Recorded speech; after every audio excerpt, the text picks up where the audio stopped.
We are good. It is working. Hello to Above the Table. Yeah, and obviously me and Faye today. Um, Button still has school. Yes. Damn Can school. fault. Yeah, I think it's history class actually. This time it's history. Yes. Yes. Curses. Funny enough, Cold War. Anyway. Funny enough, Cold War. So, we Yeah. are, after a slight delay, we are continuing on with the Feats section of this. Yeah. Took a bit longer to get to this than we really wanted to. However, at least we got here. The survey is out now, so if you've actually looked at it, played with it, by all means take that. It'll help them out. It'll help us out in the long run. But without further ado, let's go ahead and jump right into it because we had a delay today because updates. It's all good though. We always have delays. Is it really Total Party Crit without delays? At this point, no. Oh, man. So I do like how they're doing the new feat layouts for one. It seems to be much easier to follow and not you're not losing things. And I very much like that there are actual prerequisites to most of these, or some of these at least. Yes, and I like that they specifically put in repeatable. Yes. So we don't have the issue like Resilient was at first, where people were taking it multiple times to get. Yeah, because it was difficult to figure out if the current ones are repeatable or not. Most of them actually aren't, but it's hard to find that unless you just assume everything is not. Yeah, and unless if it specifically says for me, I just say no for my characters. That's just me. Right. However, the thing I like in here specifically is bonus feats at 20th level. You can use feats as level ups, which if is you want to play past 20. Really interesting because there is a lot of homebrew sources and other things for epic level and epic leveling, which are awesome, but we finally have a somewhat in-game answer for these now. Yeah, and it takes the epic classes out. It just gives epic boons, which epic boon feats. So right. So kind of a neat thing. We'll get there though. It reads. I haven't actually looked at them. Right. So the whole little blurb reads: a DM can use their bonus feats as a form of advancement after characters reach 20th level, a way to provide greater power to characters who have no more levels to gain. With this approach, each character gains one feat of their choice per every 30,000 experience the character earns above 355 experience. Epic boon feats are especially appropriate for these bonus feats, but a player can choose any feat for which their 20th level character qualifies. Yeah, so, just from looking at that, it does look like we might be stepping away from milestone leveling, or at least there isn't really a milestone touching on this. So I'm curious to see what happens there, because I prefer milestone. Well, I know how I do mine typically is I'll get a general experience, idea of how much you've already earned, and then I'll base my milestones off of that. I don't go one for one experience to milestones, and having to track XP is kind of a pain for me, for the simple fact of, all right, cool, I've got how many PCs, do I add in the NPCs that I throw in with them, do I subtract, do I do this, no, let's do a generalized, okay, this seems like the right thing. So maybe you could take that and put that into here as well, but it's just me. Well, obviously milestones can be done even if the system doesn't allow for it, technically. It's just they don't mention it here, so I'm curious to know what's happening with it. Yeah. That was mainly what I was getting at there. Yeah, I'm sure they're probably not going to go away because the majority of DMs probably do milestone, if I had to guess. From what it looks like on YouTube, yes. Yes, and the majority of the games that I've played in, yes. Yeah, same here. I don't want to track experience again. Oh, 3.5 in Pathfinder. See, the funny thing is, when I played Pathfinder, we still did milestones. Really? Yes, 3.5 we didn't, though. Oh, man. No, we did numbers, and that was annoying. Yeah, especially for people that math isn't their favorite subject. Hello, that's me. Half of my job is math, so apparently I like it. Mine used to be when I sold furniture, but we're digressing here. Yes. Back to what we need to do. So the first one is the ASI, which is now a feat. So there is no options between taking an ASI or a feat. You are forced to do a feat that can be an ASI, which is a very interesting way to do it. And of course, it is repeatable, and it works just the same as the old ones. Yeah, and I think that's probably because a lot of DMs didn't want to do feats. 100%. I think that was a very odd choice going into 3.5 to make it optional. But it does seem like they, kind of skipping ahead a tiny bit here with some of the stats, just glancing at them. It does look like they took care of some of the issues that I had with 3.5, where it didn't feel like your character progressed quickly, because you either took an ASI, which gave you 1 point potentially in something, or 2 points in something, 2 different things, 1 point in each thing, or you got to choose a feat, which a feat seems to give you so much more progression in game than a single point would. But it looks like a lot of these are the half ASI feats, which is rather nice. Yeah. And it seems like the feats themselves do more beneficial things. I agree, which is the part of the issue with 3.5, is that if you were just doing ASI to boost something, it felt like trash. And a lot of the feats weren't that well written. They got better in the later editions, which leading up to this makes sense. Yes. And of course, let's move on to the first one that's like quote unquote an actual feat. Because ability score improvement, yes, it's a feat, but to be honest here, it's not. Being actor. And actor currently is pretty garbage. Yes. It's very situational. And this still looks like it's fairly situational. However, it's better written, at the very least. I can tell you that much. Yeah. Oh. Let's see. I forgot to have this set up beforehand to show both of them. I think the current one gives you the advantage on the charisma checks to convince others of all that fun stuff. I think it gives you a form of mimicry, and I could be wrong on that.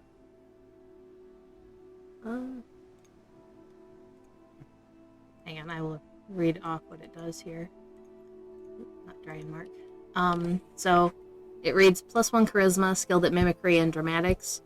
You have advantage on deception and performance checks when trying to pass yourself off as a different person, and you can mimic the speech of another person or sounds made by other creatures. You must have heard the person speaking or heard the creature make a sound for at least 1 minute. A successful insight check contested by your deception check allows the listener to determine if the effect is fake. That's the old one.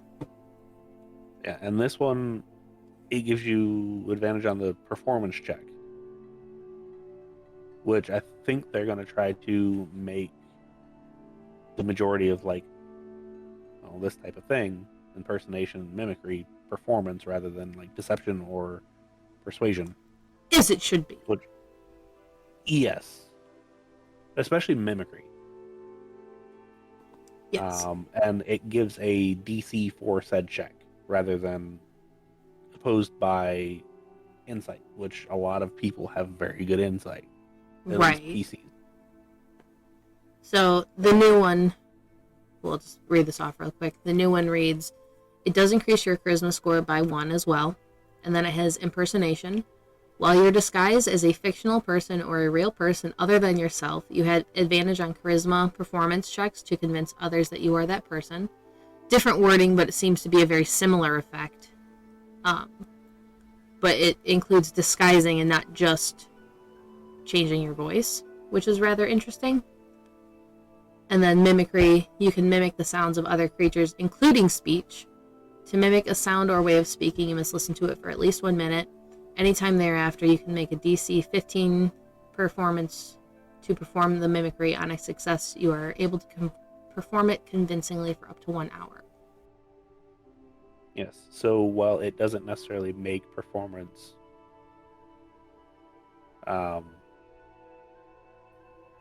I'm blanking on the word, sought after, let's put it that way, it at least makes it at the party. The first part of it, the impersonation, I can see definitely being much more useful in games in general, but especially if, based on what we've seen with the rogue changes so far, if they keep Assassin the way it is, but make it better, this would be such a fantastic one for an Assassin. Yeah, more so the anything after assassin. Yes. Yeah, because let's be honest here, if they focus on assassinate on assassin, it'll just blow up the world. Yeah, the other things were not very well thought out, I don't think. No, I think it was supposed to be a one-trick pony, and that's about it. But anyway. And now athlete. This one is one with actor had a prerequisite of charisma 13. And it was a 4th level feat, and you could not take it before 4th level. Athlete is also a 4th level feat, but it has a prerequisite of strength, dexterity, or constitution of 13, which is rather cool that they're giving options there. Also not repeatable. You have undergone extensive physical training to gain the following benefits. You increase strength, dex, or con by 1, or, you select 1. You gain climb speed equal to your speed. Hop up. When you are prone, you can right yourself with only 5 feet of movement, versus I believe it's half your current movement. Jumping, you have advantage on an ability check to make the jump action, which I think works a lot better than what it is now. So specifically for athlete, they added in you can increase your con score by 1 rather than just strength or dex. Yes. The climb speed, it's better written, because as it sits right now, it says climbing doesn't cost you extra movement. Doesn't necessarily give you a climb speed, though, technically speaking. The when you're prone, standing up only costs 5 feet of movement. That pretty much stays the same. And then the jumping, you can make a running long jump or running high jump after 5 feet of movement rather than 10. This, it gives you advantage on that jump. Which it's much more easy to understand, because jumping rules can be quite confusing. Yeah, they absolutely can. So, still kind of the way it was. Not a huge, massive improvement, but still definitely an improvement on it. Yeah, and the ability to increase con and just clearing things up is probably better. Oh yeah, the con makes it much better, because there isn't very many that increase con. Yeah, I was looking for one the other day, and I couldn't find one, so at least one worth taking. There's only 3 or 4 maybe, because I've had to look for them before. Currently. Yes. So, moving on to Charger, which this prerequisite is interesting in that it requires proficiency with any martial weapon. Again, not repeatable, also a 4th level feat. You have trained to charge headlong into battle, gaining the following benefits. Another ASI for strength or dex. Improved dash. When you take the dash action, your speed increases by 10 feet for that action. Charge attack. If you move at least 10 feet in a straight line immediately before hitting with an attack as part of the attack action on your turn, choose one of the following effects. Gain a plus 1d8 bonus to the attack's damage roll, or push the target up to 10 feet, provided the target you want to push is no more than one size larger than you. You can use this benefit only once on each of your turns. So, the important thing to note here is the old one, as it reads, does not give you an ASI, even half ASI. You can use your dash action. When you use your action to dash, you can use your bonus action to make a melee weapon attack or shove a creature. Which, okay, cool. It's a charge, basically, is what it is in older edition. If you move at least 10 feet in a straight line immediately before taking this bonus action, you either gain a plus 5 to the attack's damage, which is the average for a 1d8, or push the target 10 feet away from you. If you choose shove, of course. Right. So, improved dash is really the improvement here, along with the ASI. Yes. So far, Go ahead. Pretty much the entire rest of it's pretty much the same. Let's be honest here. Roughly. I do think that we seem to be stepping away from averages. Maybe not on monster health, but on everything else. Because it doesn't even give an option for the average, which I do like. I like that it's not static. Yeah, having that variability is nice. It stinks when you roll 4 damage on a crit and then a regular hit with the same weapon is 8 damage, but I definitely agree with that, but I don't know. Static numbers get boring. Even though I don't particularly care to do math, it's still much more fun to see the probability. Because otherwise, why are you rolling dice? yes. Now we have Crossbow Expert, which I think is one that changed up a lot. It's 4th level feat. A prerequisite is proficiency with any martial weapon, non-repeatable. Thanks to extensive practice with crossbows, you gain the following benefits. Ability score increase by dex. Ignore loading. You ignore the loading proficiency of crossbows. Firing in melee. Being within 5 feet of an enemy does not impose disadvantage on your attack roll with crossbows. Dual wielding. When you make the extra attack of the light weapon property, you can add your ability modifier to the damage of the extra attack if that attack is with a crossbow that has the light property. Which is pretty much a hand crossbow. Right. The big thing here is that it doesn't work with bows or guns anymore, because I believe it used to. Yeah, because all it said was a attack with a one-handed weapon. Yes, so it did work. And then you with can guns. use your bonus action to use a hand crossbow. So it did take away the ability to use bows and guns. However, the other two properties are the same. Takes away the loading property and doesn't impose disadvantage in melee. Well, didn't it used to not impose disadvantage in melee with bows as well? It does say ranged attack rolls. And now it is strict. It specifies 4 crossbows. Right. So it clarifies.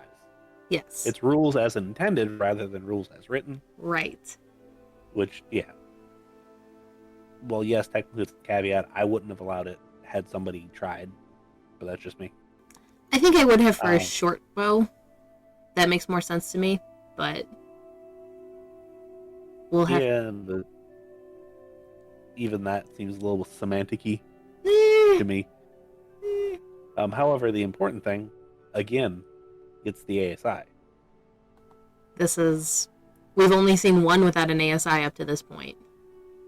Right. So I think that's probably going to be a fairly universal thing at this point. Defensive Duelist, 4th level feat, Dexterity prerequisite of 13. You've learned to deftly parry attacks, granting you the following benefits: another ASI of Dex, and parry. If you are holding a finesse weapon and another creature hits you with a melee attack, you can use your reaction to add your proficiency bonus to your armor class for that attack, potentially causing the attack to miss you. So that is the exact same, just with an ASI. So it's better. So again, yeah, which that one's actually pretty good. Let's be honest here. I haven't used it in a game, but there's been times where I wanted to take it. Yeah, I have used it all of twice in a game. Granted, they were very short-lived games, but it works very well as it is. So I get it. Yeah, I think the ASI definitely makes it more able to fit into builds, because a lot of the time it was passed up because it didn't have one. Yes. And now, Dual Wielder, 4th level feat is also a prerequisite is proficiency with any martial weapon, which you seem to be using a lot of, but that is nice because it's taking out the caster stuff. Yes, and well, actually, a lot of classes besides like ranger, fighter, rogue, and barbarian and paladin, and some clerics, but we haven't seen specifics yet, so we don't actually know. yeah. Not repeatable. You master fighting with 2 weapons, gaining the following benefits: a strength or dex ASI, which automatically puts us at one of the best ones you could probably take at this point. Enhanced dual wielding. When you are holding a weapon with a light property in one hand, you can treat a non-light weapon in your other hand as if it had the light property, provided that the weapon lacks the two-handed property. And quick draw, which you can draw or stow 2 weapons that lack the two-handed property when you would normally be able to draw or stow only one. Which it combined the 2 that you had to have to be dual wielding. Yeah. So it clarifies on the enhanced dual wielding of exactly what they were trying to put in the old one. The draw and stow, same thing. Pretty much word for word. Actually, it might be literally word for word.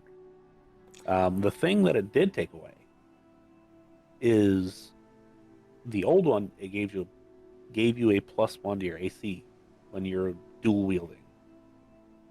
No? Yeah. The old one, you mastered fighting with 2 weapons, gaining the following benefits.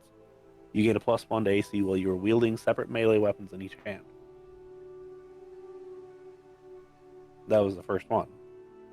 Oh, right, and then there was the other one that let you draw and stow 2 weapon, which was the fighting initiate feat you needed to take. No, it's in the dual wielder. It's just dual wielder as it sits. It really isn't like you don't get the stat bonus. Right, which damage for your offhand. I don't remember what they are. I just know you needed to have 2 to basically function as a dual wielder in 5. Yeah, and it looks like you probably still want to take that fighting style of dual wielder, but at least this you might be able to get away with If they have it, because this is now called dual wielder. Right, and the old one was too. Right, but this seemed to combine the two of them because you couldn't draw and stow with the same feat before. You took one to do your drawing and stowing, and then the other one gave you the ability to add your proficiency bonus and modifier to the other one. Yeah, that was the fighting style. So. Yeah. So we'll see if another dual wielding one comes up. Next is durable. Prereq Con 13, non-repeatable. Hardy and resilient, you gain the following benefits. ASI of Con. Defy death, you have advantage on death saving throws. Just as a whole, because wow, that's awesome. And yes. Speedy recovery. As a bonus action, you can expend one of your hit die, roll the die, and regain a number of hit points equal to the roll, which is fantastic for a bonus action. So you get second wind and you get advantage on death saves. I can see this being almost a requirement for fighters and barbarians, and potentially paladins. Yes. I will tell you that having second wind with any sort of our barbarian dip is great. I bet, because barbs, as they stand, don't have a ton to do with their bonus action. Yeah. And old durable, you got the increase to con, which, okay, cool. Good. However, when you roll a hit die to regain hit points, the minimum number of hit points you regain equals twice your constitution modifier, which potentially could be 10, which is good, but I feel like this is probably a little bit better. Well, yeah, because before you could only use your hit dice on short rests. You could not do it during combat, which is when it would mostly be needed. So most people didn't use hit dice, or very rarely used them, I feel. Yeah, and when you did, it was very like, we're about to die, we need to do something. Yeah, I can count the number of times, I think, on one hand in all of the games you have ran, and all the ones I have ran, that hit dice have been used. Yeah. I know in Rooster's games, because they're modules, you use them a lot more, but homebrew games, you don't really use them.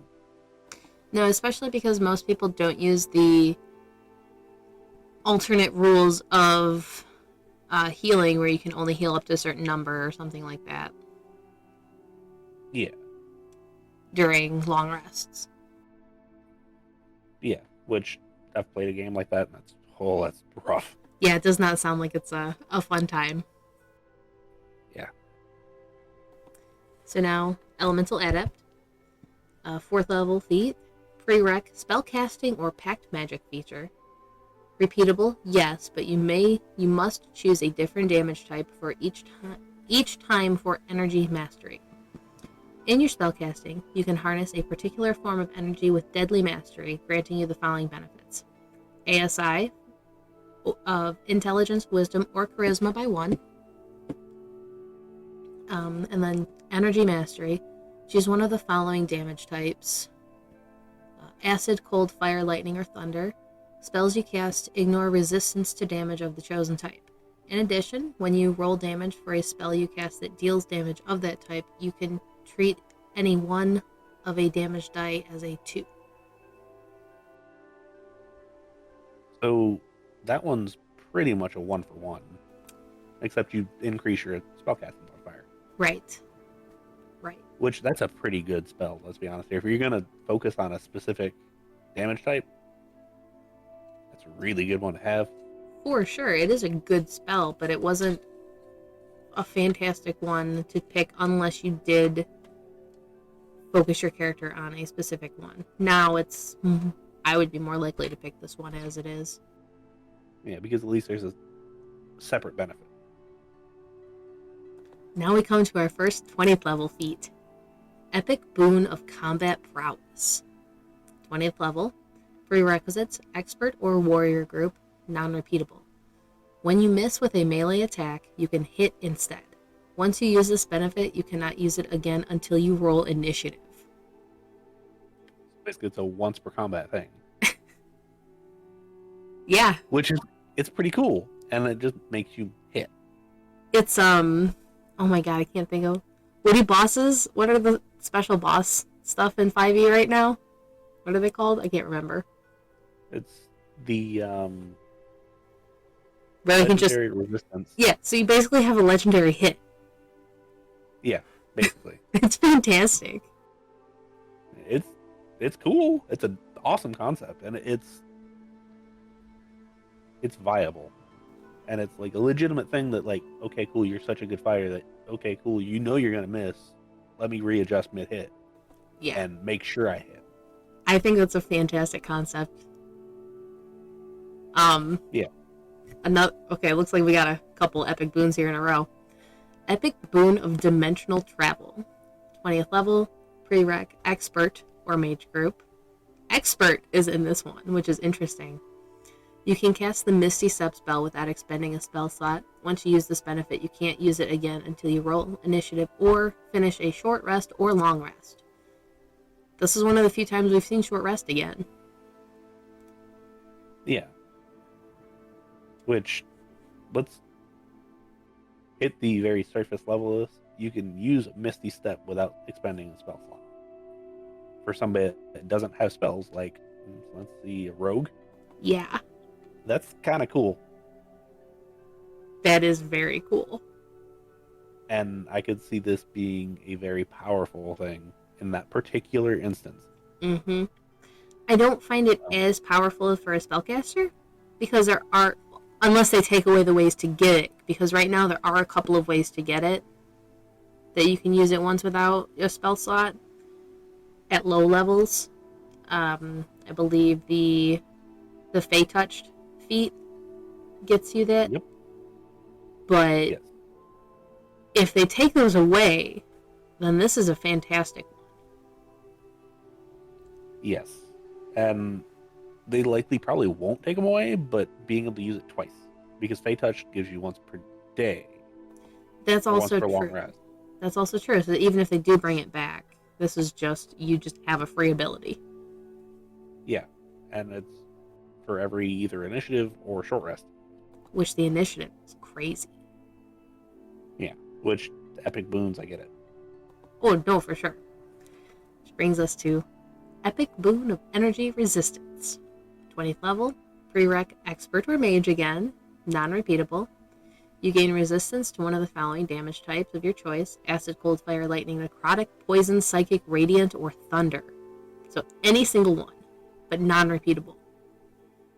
Whenever you finished a short rest or long rest, you can meditate and change the damage type choice. So that is any damage type beyond martial ones that you can be resistant to. Yes. And it can change. Wow. Yes.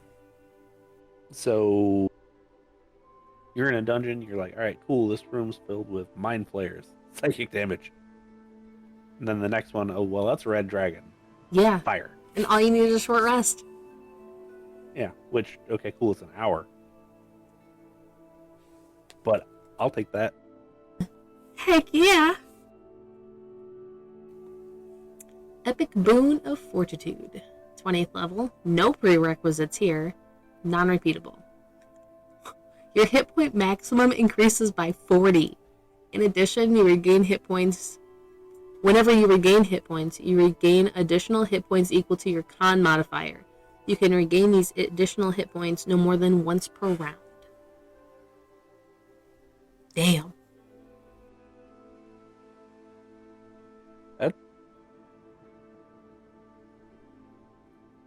That's a lot of hit points to just get. Yeah. And Yeah, feel it like is. I feel like you have to take that on a barbarian and a fighter. Well, and a barbarian, if you're raging, that essentially gets you 80 hit points. Plus your con modifier, which would be 5, which if you're a barbarian, it's basically getting you 10. Yeah, and if you take durable as Oh a my fighter, that God. gives you an extra second wind. Yeah, that's insane. Yeah, that's really good. Oh man, Really, really good. I very much would love to see Red or Esther played with these rules. We might get to implement some of these. I'm looking forward to it. So epic boon. Specifically, Go ahead. specifically the epic boons. If you do something particularly heroic, Interesting, because we don't have very many epic boons listed in 5e currently. There's only a couple. right? And I like most of these already. Yes. Epic boon of irresistible offense. 20th level. Prereq expert or warrior. Non-repeatable. The damage you deal always ignore resistance. So it's elemental adept for stabby weapons or smashy weapons or slashy weapons. It just says damages.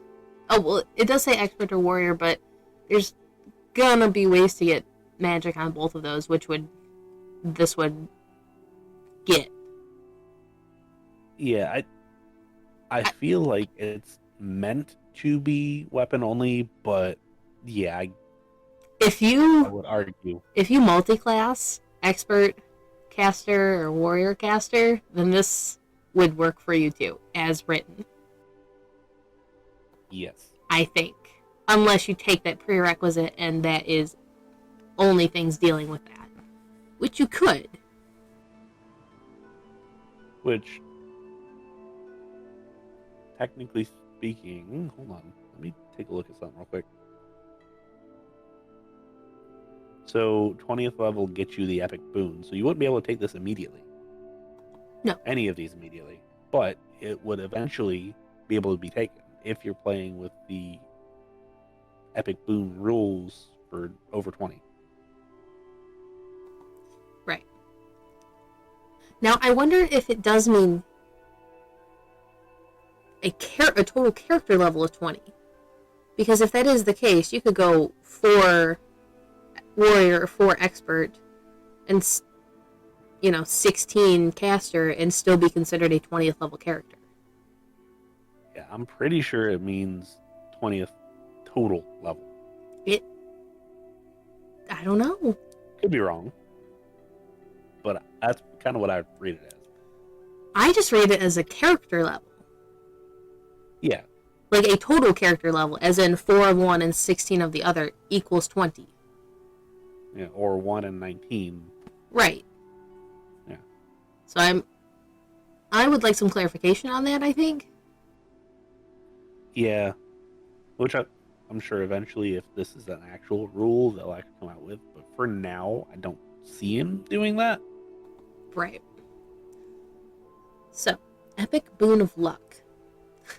It's just the name of that one. 20th level feat, prereq, expert group. Repeatable no. Immediately after you roll a d20 for a d20 test, you can roll a d10 and add the number rolled to the test. Once you use this benefit, you cannot use it again until you roll initiative or finish a short or long rest. That's pretty good. Again, we see roll initiative. Yes. Or short or long rest. That initiative thing is interesting because we've seen that on only the epic boons so far, but I wonder if they'll be tacked on to other things. It's a possibility of it. Epic Boon of the Night Spirit. 20th level, prereq, expert or mage, non-repeatable. While within dim light or darkness, you can become invisible as an action. You remain invisible until immediately after you take an attack or reaction. Oh my god. This is like, you can't not take this on an expert. Specifically a rogue. Yeah. Yet again. And heaven forbid you give that rogue a way to cast darkness. Yeah. Holy crap. And then, yeah. Which again, really, really good. And I understand it's a 20th level epic boon. Now, Here's a question, going back to dimensional travel real fast. It says you cast the Misty Step without expending a spell slot. I wonder if that takes an action or if it's just a free action. Oh, Misty Step's a bonus action. Oh, okay. So I would assume that's what it would take. I could be wrong. I don't know. Oh. That's just what I would assume. Yeah, I was just looking at it, so I was trying to figure that out. I mean, you're probably right, but the way they've done a lot of these wordings seems like it would say as a bonus action. Yeah. But it does say cast the spell. It does. It does, so that probably covers it there. But still, that's just becoming invisible as an action is crazy. So, Epic Boon of Peerless Aim. 20th level Expert to Warrior, non-repeatable. If you make a ranged attack against a target in range and miss, you can cause the attack to hit instead. Once you use this benefit, you can't use it again until you roll initiative. I'm not sure how I would cover that in game, but it's interesting. So it's basically combat prowess, just for ranged. Right? Yes. Now, question is, in range, is that including in long range as well? I would assume so. It just says in range. And long range is still being in range. So,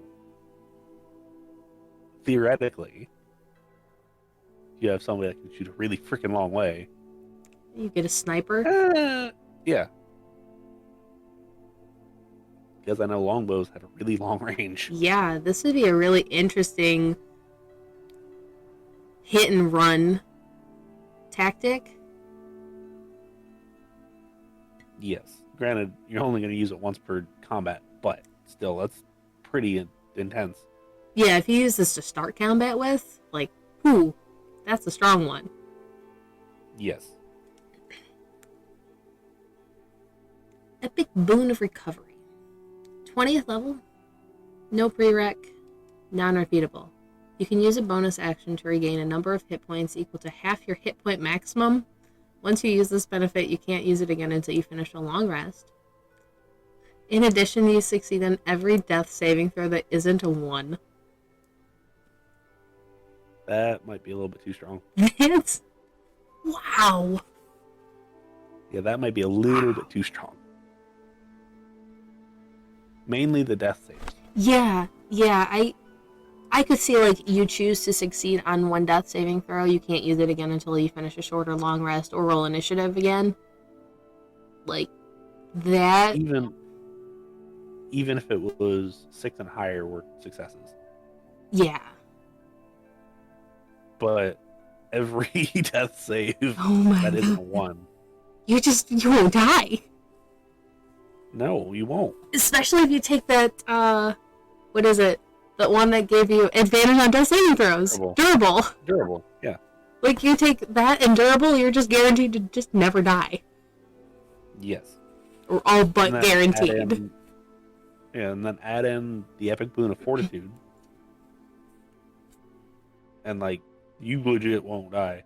No. You'll have all of the hit points. You'll be able to regain hit points left and freaking right. All you need is lucky. Yeah. Like, all you would need is halfling luck. Yeah. And you're just not dying. Yeah. Man. It's cool, but wow. Epic Boon of Skill Proficiency. 20th level, non-repeatable, no prereqs. You gain proficiency in all skills. Okay. Kind of cool. No. There's... I kind of want to scroll back up to it.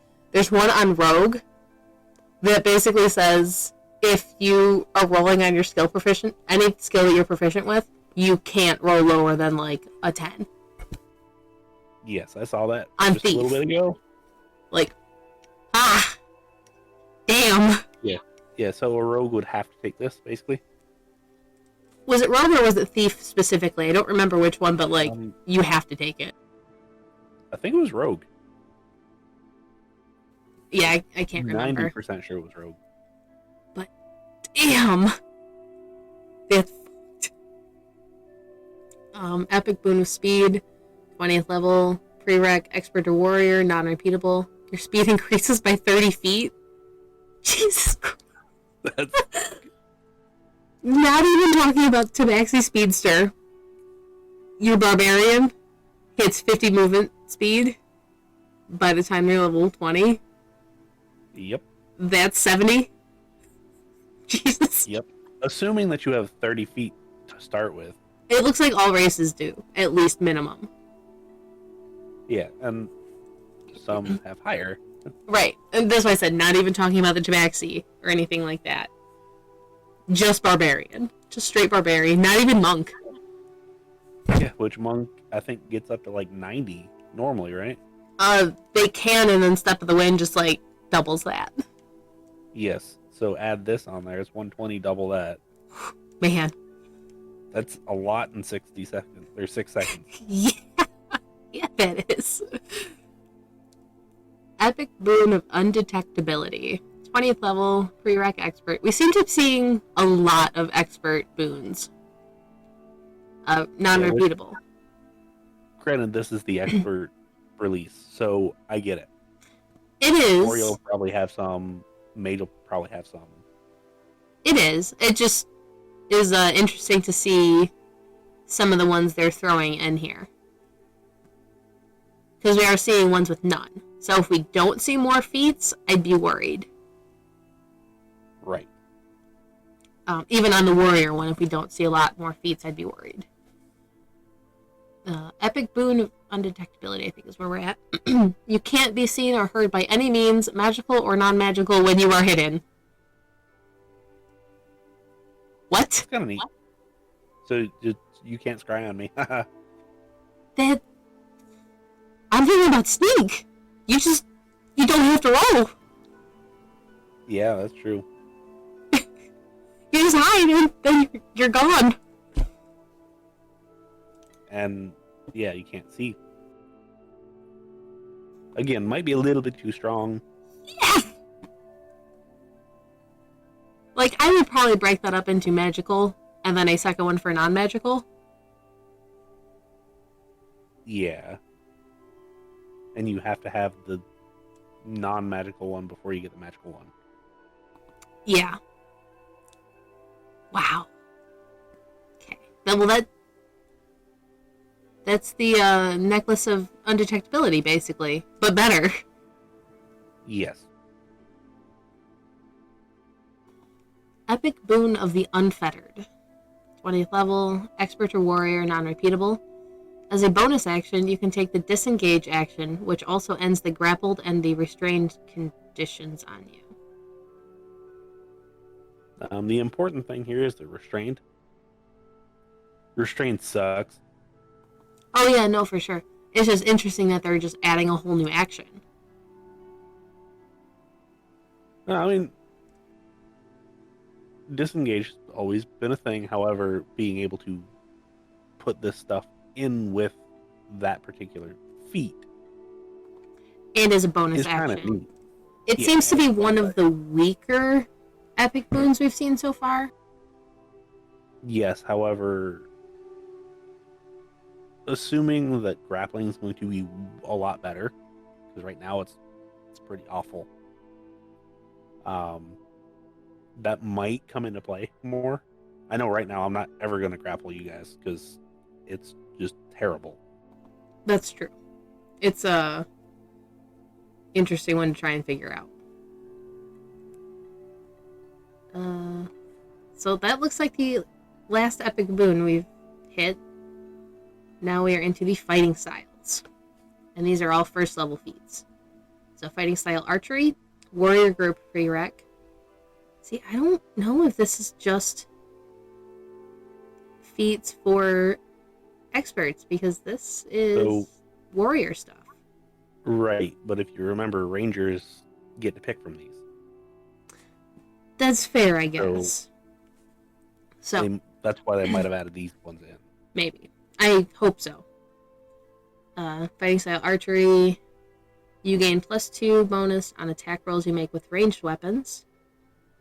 I don't know what the archery one is now. It's very similar, I believe. That's the exact same thing. Okay. As it sits right now. Fighting style defense. While wearing armor, you gain a +1 bonus to armor class. I think that's exactly the same. Exactly the same, yep. Fighting style dueling. When you are wielding a melee weapon in one hand and no other weapons, you gain a +2 damage rolls with that melee weapon. I believe that's also the same. And that's the exact same as well, yep. Great weapon fighting. When you roll a 1 or 2 on damage die for an attack you make with a melee weapon that you are wielding with 2 hands, you can re-roll the die and you must use the new roll. The weapon must have the two-handed or versatile property to gain this benefit. I think this added versatile on, but other than that, it's the same. I think you're right. I'm not going to look it up. We'll just say that you're right. If not, I mean, I can understand why. Yeah. Fighting style protection. Immediately after a creature you see makes an attack roll and hits a target other than you within 5 feet of you, you can use your reaction to interpose your shield and impose a -2 penalty on the attack roll, potentially turning it into a miss. You must be wielding a shield to use this reaction. I want to say currently you impose disadvantage. This -2 penalty is very interesting to see. It's one of the first instances I have seen of a negative penalty, which brings me to a throwback of 3.5. Yes. Which is interesting. Not bad, but interesting. As long as I don't overdo it. I like that it's there. I just hope it doesn't become the numbers game. Yeah, let's not do that, please. 2-weapon fighting. Oh, so you do need to take this one still. When you make the extra attack of the light weapon property, you can add your ability modifier to the damage of the extra attack. Yep, and that is the exact word for word. So, here's something interesting. Grappler, 4th level feat. Prereq, strength or dex +13. Non-repeatable. You are an accomplished wrestler, granting you the following benefits. An ASI for either strength or dex. Attack advantage. You have advantage on attack rolls against a creature grappled by you. Fast wrestler. You aren't slowed when you move a grappled creature. When you move a creature grappled by you, provided the creature is your size or smaller. Punch and grab. When you hit a creature with an unarmed strike as part of the attack action on your turn, you can deal damage to the target and also grapple it. You can use this benefit only once per turn. Monk is going to be broken. Monk will probably benefit greatly from this. Greatly? You can grapple every single turn. Yeah. Just by hitting something. Yeah. Yeah, that's... Yeah. Current one, the problem with the current one, specifically when you go to restrain, or, well, pin your opponent, you're both restrained. And it halves your speed. Does it give you disadvantage on attacks to that creature? No, it gives you advantage on attack rolls against the creature that you're grappling. However, nobody ever uses it. Right, because again, grappling's a pain in the butt. That, and there's no real benefit. This kind of makes me intrigued to make a, not like a monk fighter, but like Mai Tai or something like that. Like not the classic monk thing, but just something that built around grappling, which is kind of interesting sounding. Especially if you get spiked dwarven armor. I mean, not to be crazy, but it could potentially make the what's the one barbarian subclass? I know what you're talking about. I can't remember its name right now. It's built around this spiked dwarven armor. Yes, so that might make that more viable. That would be interesting. And also, currently, go ahead. Not good. No, it's not. This brings to mind a character my cousin played at one point, though, where he basically built his character around giving free hugs during attacks and just crushes them to them because he had spiked armor. It's a fun concept. It's just not good. I mean, no, well, it was a 3.5 build, so it was good. Okay. Yeah, so yeah, it was better. Okay, so that brings us to actual Great Weapon Master. Prereq proficiency with any martial weapon, 4th level feat, non-repeatable. If you learn to use the weight of a weapon to your advantage, letting its momentum empower your strikes, you gain the following benefits: Strength ASI, Cleave. Immediately after you score a critical hit with melee weapon or reduce a creature to 0 hit points with 1, you can make one attack of the same weapon as a bonus action. Heavy Weapon Mastery. When you hit a creature with a heavy weapon as part of the attack action on your turn, you can cause the weapon to deal extra damage to the target. The extra damage equals your proficiency bonus, and you can deal it once per turn. That's kind of cool. Right, and it takes away the -5 plus 10. Yes, which is pros and cons. Yeah, which makes it really hard to hit, but when you do hit, holy shit. Right, but that proficiency bonus can add up. Yes. Especially since it's per turn. And Cleave is still a really good thing, which is basically the same thing as the first little bullet point that I have on current Great Weapon Master. But right. I like the heavy weapon mastery. Yes, that is very nice. Talk, that'd be great.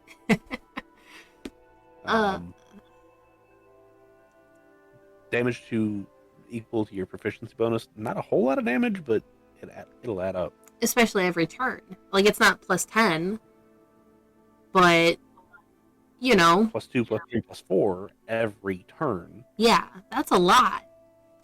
Yeah, especially when, let's say you have a +1 great sword.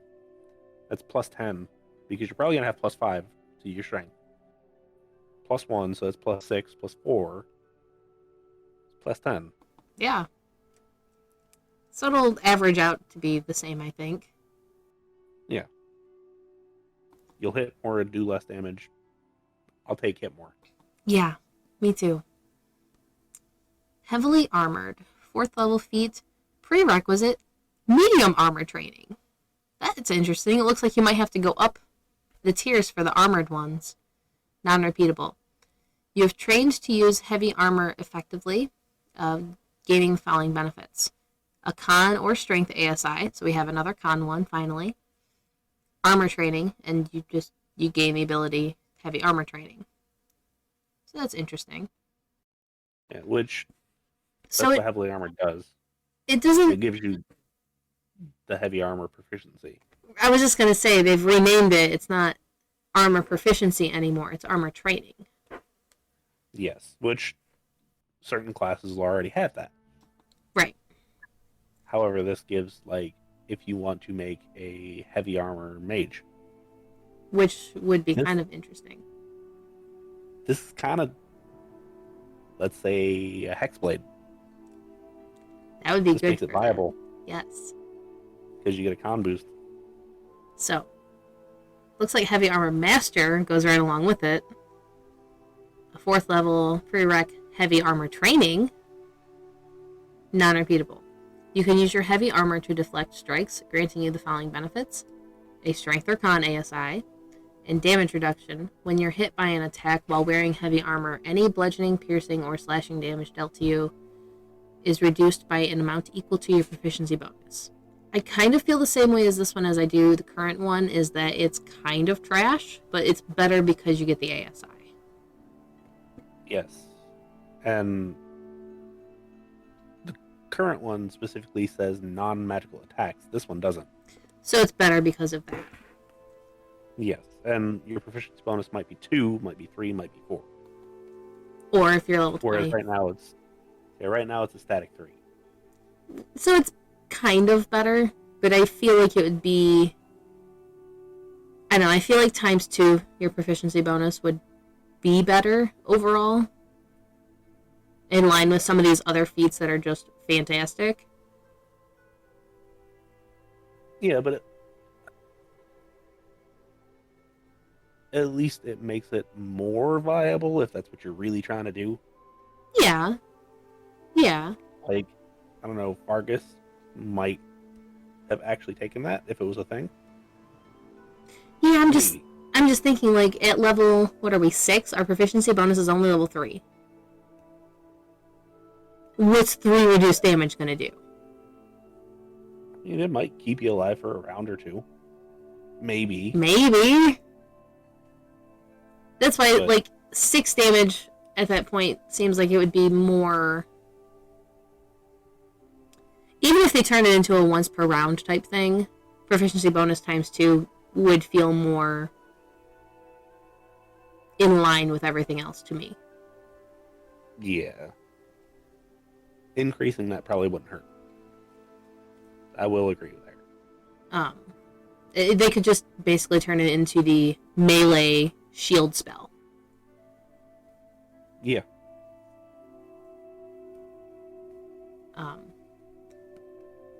That's all my thoughts on that one.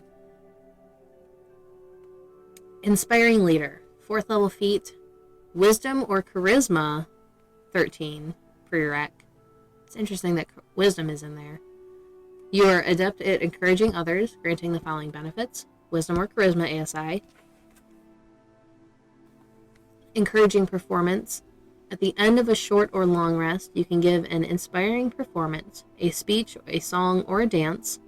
When you do so, choose up to 6 friendly creatures, which can include yourself, within 30 feet of you who witness the performance. The chosen creatures each gain temporary hit points equal to 2d4 plus your proficiency bonus. That's kind of cool. Yes. Not like a must-have one, but it's very nice and can go very well with bards, I think. Yeah. And the current inspiring leader, it's equal to your level plus your charisma modifier. So current one, you get more. But this one says at the end of every short rest, you can do this. Yeah. So, which is a big bonus to that, because I think the other one you can only do once a day during a long rest. Yeah, and it takes 10 minutes to do. So this, you can, all right, cool, we're going to short rest here, we're going to bar the door, we're going to get done, and we'll do this thing, and then we'll bar the door again and take another short rest. Right. So you could theoretically do this multiple times.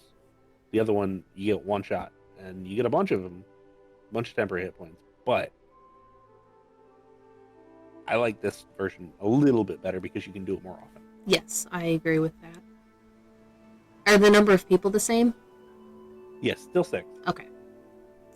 Here's one that I'm super interested in. Keen Mind. 4th level feat, prereq, intelligence 13, non-repeatable. You have trained to rapidly recall or discover vital details, granting you the following benefits: an intelligence ASI, lore knowledge. Choose one of the following skills: Arcana, History, Investigation, Nature, or Religion. If you lack proficiency in the chosen skill, you gain proficiency in it, and if you have proficiency in it, you gain expertise. You can take the study action as a bonus action. Now that... I'm not as big of a fan as this one as the other one, for flavor reasons, but it's so much better. Yes, it is so much better than the old one. Like, oh my god, is it better? Like, I have passed up Keen Mind a few times on other characters because they already kind of could do that. Yeah. Specifically, I'm thinking about OG Bry. Yes, which someday we'll get to her. Again. Someday. She was fun. I miss her so much. Anyway, the lore knowledge is so cool. Yeah, the lore knowledge is definitely attractive on this particular one, and you can get expertise Yeah. in that lore. Dude, expertise in Arcana or Investigation? Mwah. Yes. As a wizard, Arcana specifically. Absolutely. Absolutely. Or even a cleric in religion. That Yeah. makes so much more sense. Absolutely it does. Granted, you're still not going to use intelligence that much, but So what's the study action? that I don't know. Are the rules at the end of this one, or were they at the end of the other one? They might have been at the end of the other one, so I will look that up. Okay. And I Not will... necessarily right now, though. Yeah, we'll have to remember what that is. Moving on. Lightly armored. First level feat. Prereq none, non-repeatable. You gain the following armor training: light armor, medium armor, and shield. You can now do a melee wizard or other, like the Hex Blade starting early or something like that. So the important thing for this is lightly armored adds in medium armor. And shields. Because that was medium armor training originally.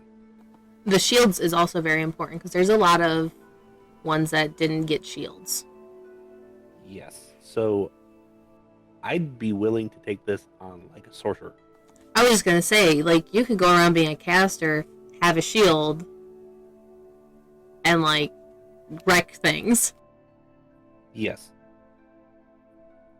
And that's terrifying to me. That would be a fun sorcerer build. Yes. That would be a fun one. And not for like anything, but it'd be a fun Gandalf build. Yeah, that would. Because Gandalf is just, never really used the shield, but let's call the staff a shield. Mage Slayer. 4th level feat. Prereq proficiency with any martial weapon. Non-repeatable. You have practiced techniques useful in battling magic users, gaining the following benefits: an ASI of Strength or Dex. Concentration Breaker. When you damage a creature that is concentrating, it has disadvantage on saving throw. On the saving throw it makes to maintain concentration. And Guarded Mind.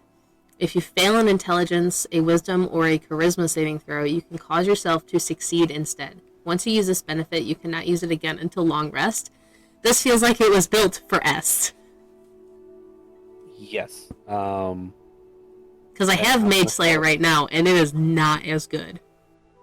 Yeah. The only thing that it drops is you can make a melee weapon attack against a creature that is casting a spell within 5 feet of you.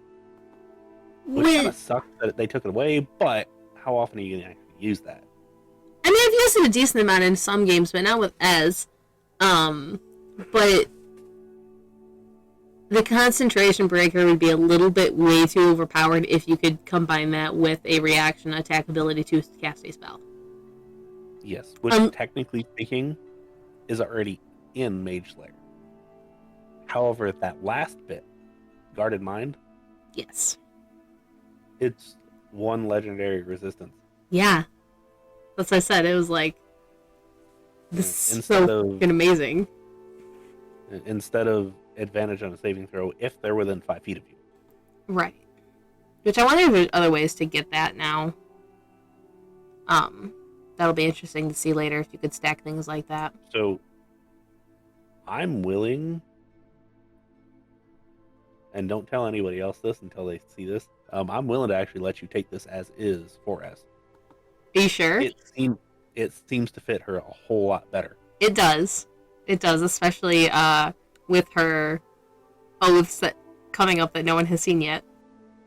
Yes. So, yeah, I'm 100% like, yeah, you can take that and put it on her. I was actually going to ask you if you would be considering using these feats in place of the ones that we have now. Depending on which ones they are. Some of them are a bit broke. Most of them actually aren't too terribly overpowered. They seem to be like right in line with what they should be, though. I agree. The thing that makes them better is the ASIs for the most part. Yes. which is fantastic. Because I have been in many games where they're like, oh, you rolled all 13s for your stats, or 12s, 13s, and a 15 or 2. No, you're good, keep that. And then it just feels like you don't ever progress.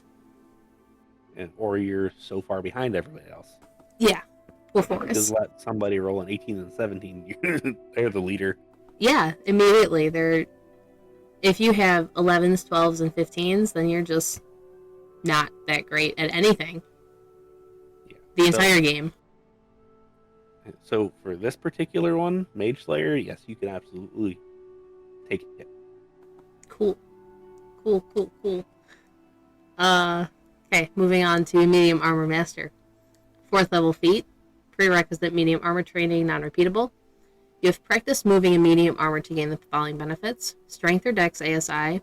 Dexterous Wearer. While you are wearing medium armor, you can add 3 rather than 2 to your AC if you have a dexterity score of 16 or higher. That's kind of interesting. Yeah, it's actually the same for the current one. Is it? However, yes. However, what it does is it takes away the medium armor doesn't impose a disadvantage on stealth checks. Oh, have that. So it's a little bit worse, but you swap it out for the ASI. Yes, so it might benefit you more, but you're still going to have that mithril armor. Interesting. If you want to do that. Okay. I am interested to see this next one, too. Mounted Combatant. 4th level feat. Prereq. Proficiency with any martial weapon, non-repeatable. You have developed a bond with your mounts, granting you the following benefits. ASI of Strength, Dex, or Wisdom, +1. Mount Handler. You have advantage on Wisdom animal handling checks made to handle or train horses or other beasts employed as mounts. I like that it added other beasts in there. A Mounted Strike. While mounted, you have advantage on attack rolls against any creature that is within 5 feet of your mount and at least one size smaller than it. Leap Aside. If your mount is subjected to an effect that allows it to make a dexterity saving throw to only take half damage, it instead takes no damage if it succeeds on the saving throw and only half damage if it fails. For your mount to gain this benefit, you must be riding it, and neither of you can be incapacitated. And Veer. While mounted, you can use your reaction to force an attack that hits your mount to hit you instead. I very much like that one. So Veer is actually already in there. And actually, Mounted Strike and Leap Aside are in there. However, it adds that Mount Handler, which is kind of big, actually. Yeah. And an ASI, I'm assuming.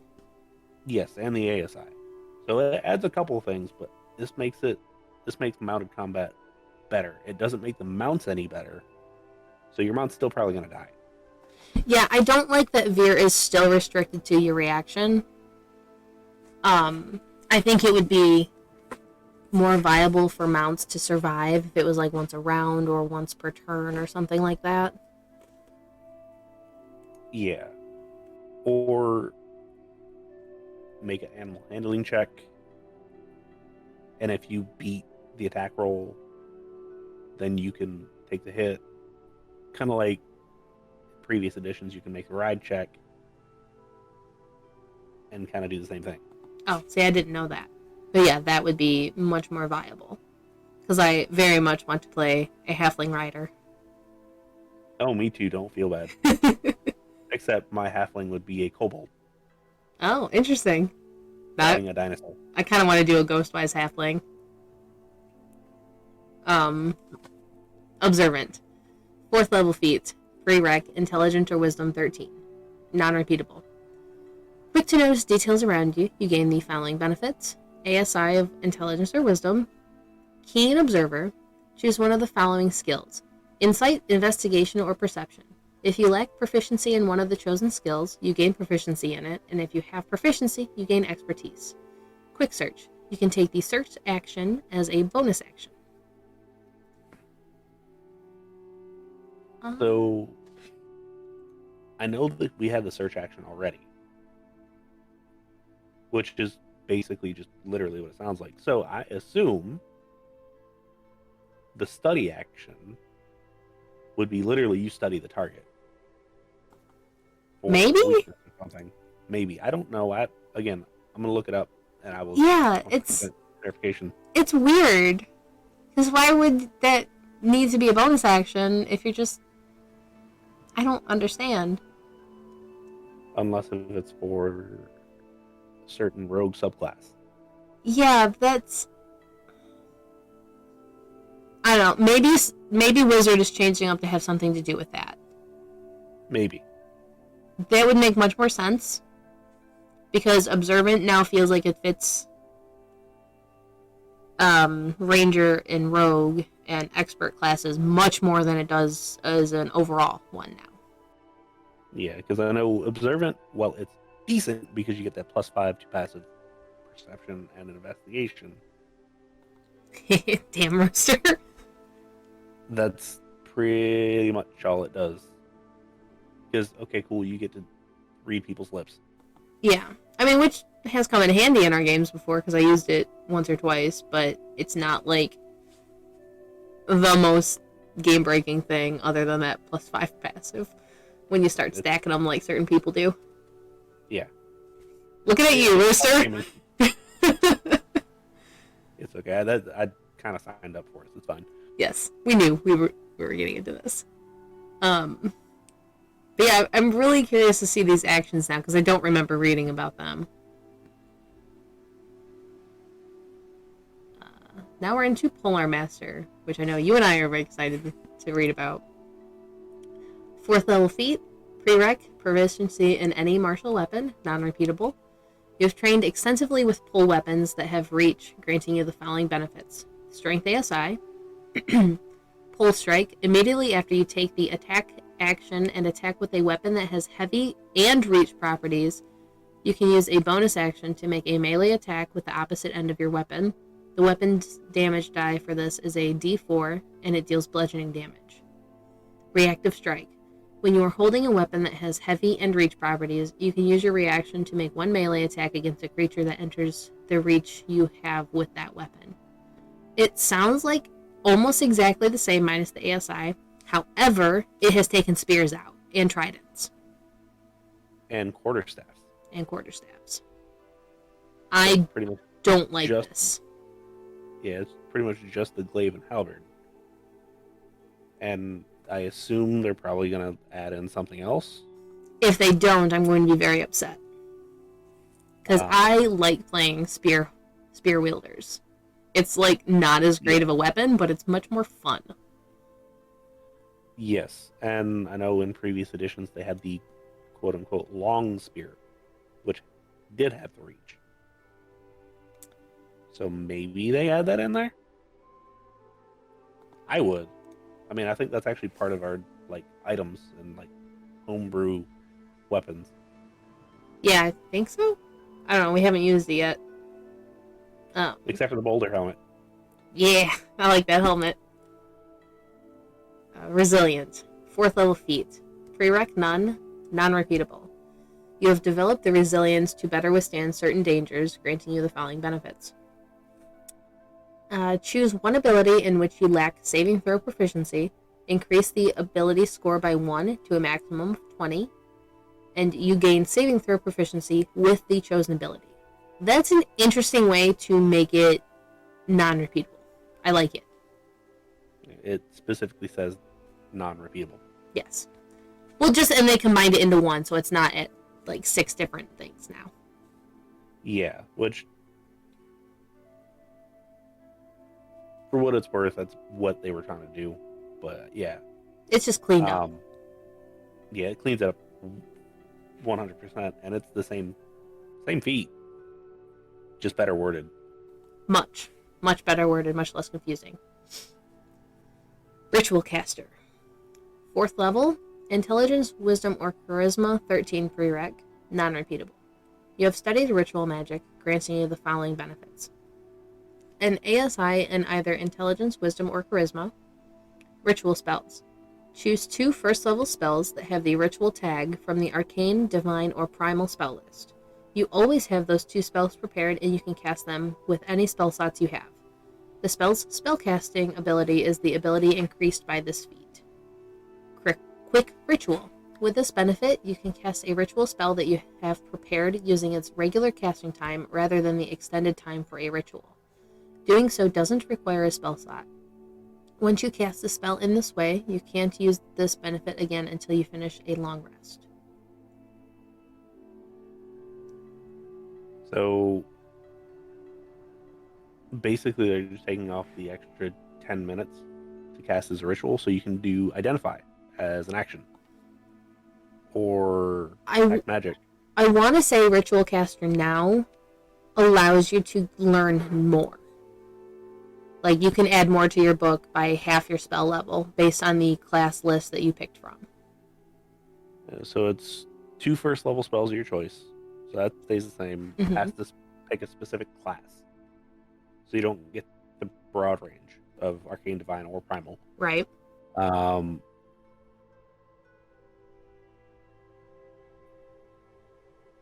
The class you choose also determines the spellcasting ability for those spells.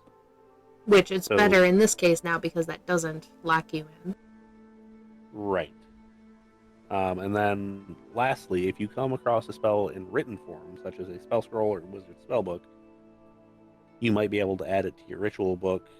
The spell must be on the spell list for the class chosen, and the spell's level can be no higher than half of your level rounded up. Which, and that's where you're, this does no longer has. So I think this is a worse ability. Overall. Slightly. Yes, slightly. If you're specifically looking for those 2 first level spells, like Detect Magic, Identify, or like Find Familiar or something like that, okay, cool, take it if you're like, I don't know, a rogue or something. Which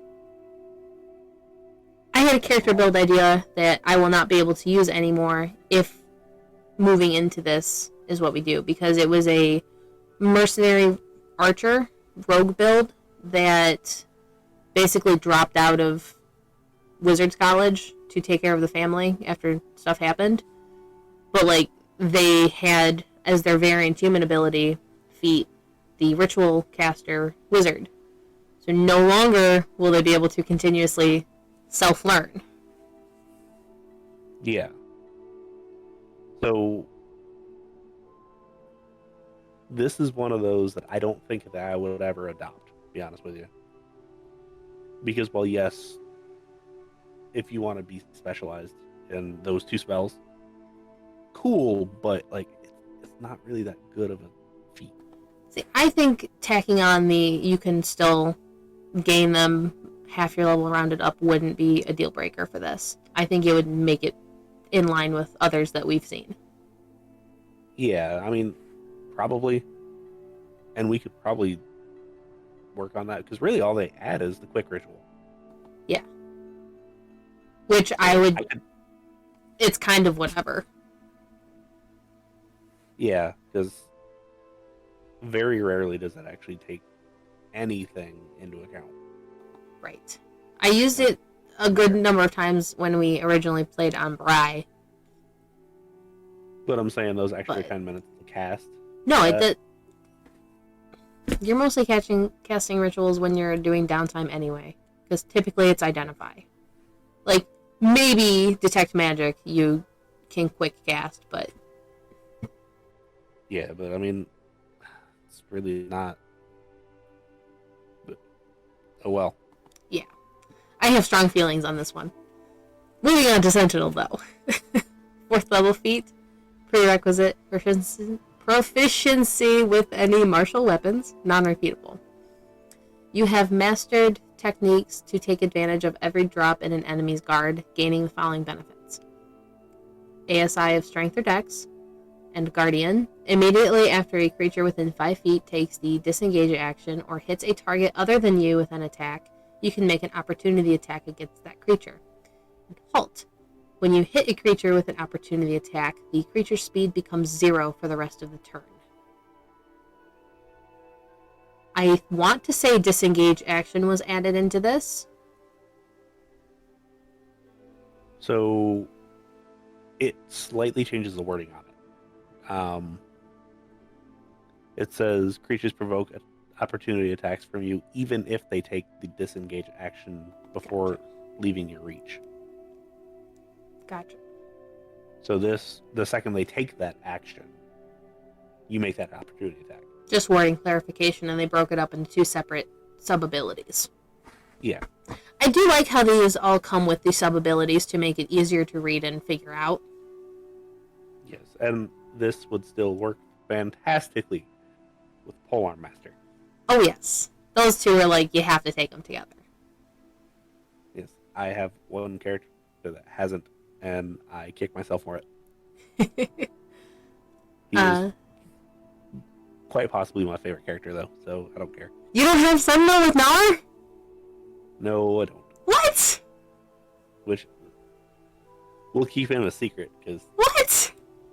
Fine, I won't say anything else about him.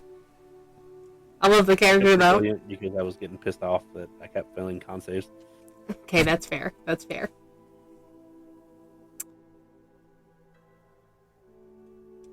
Does Polearm Master, as it stands now, extend your reach? No. Okay, I thought that was... still just weapon reach. Okay. Sharpshooter. 4th level feat. Proficiency with any martial weapon? No. I am curious that they didn't break it up into ranged martial weapon and melee martial weapon.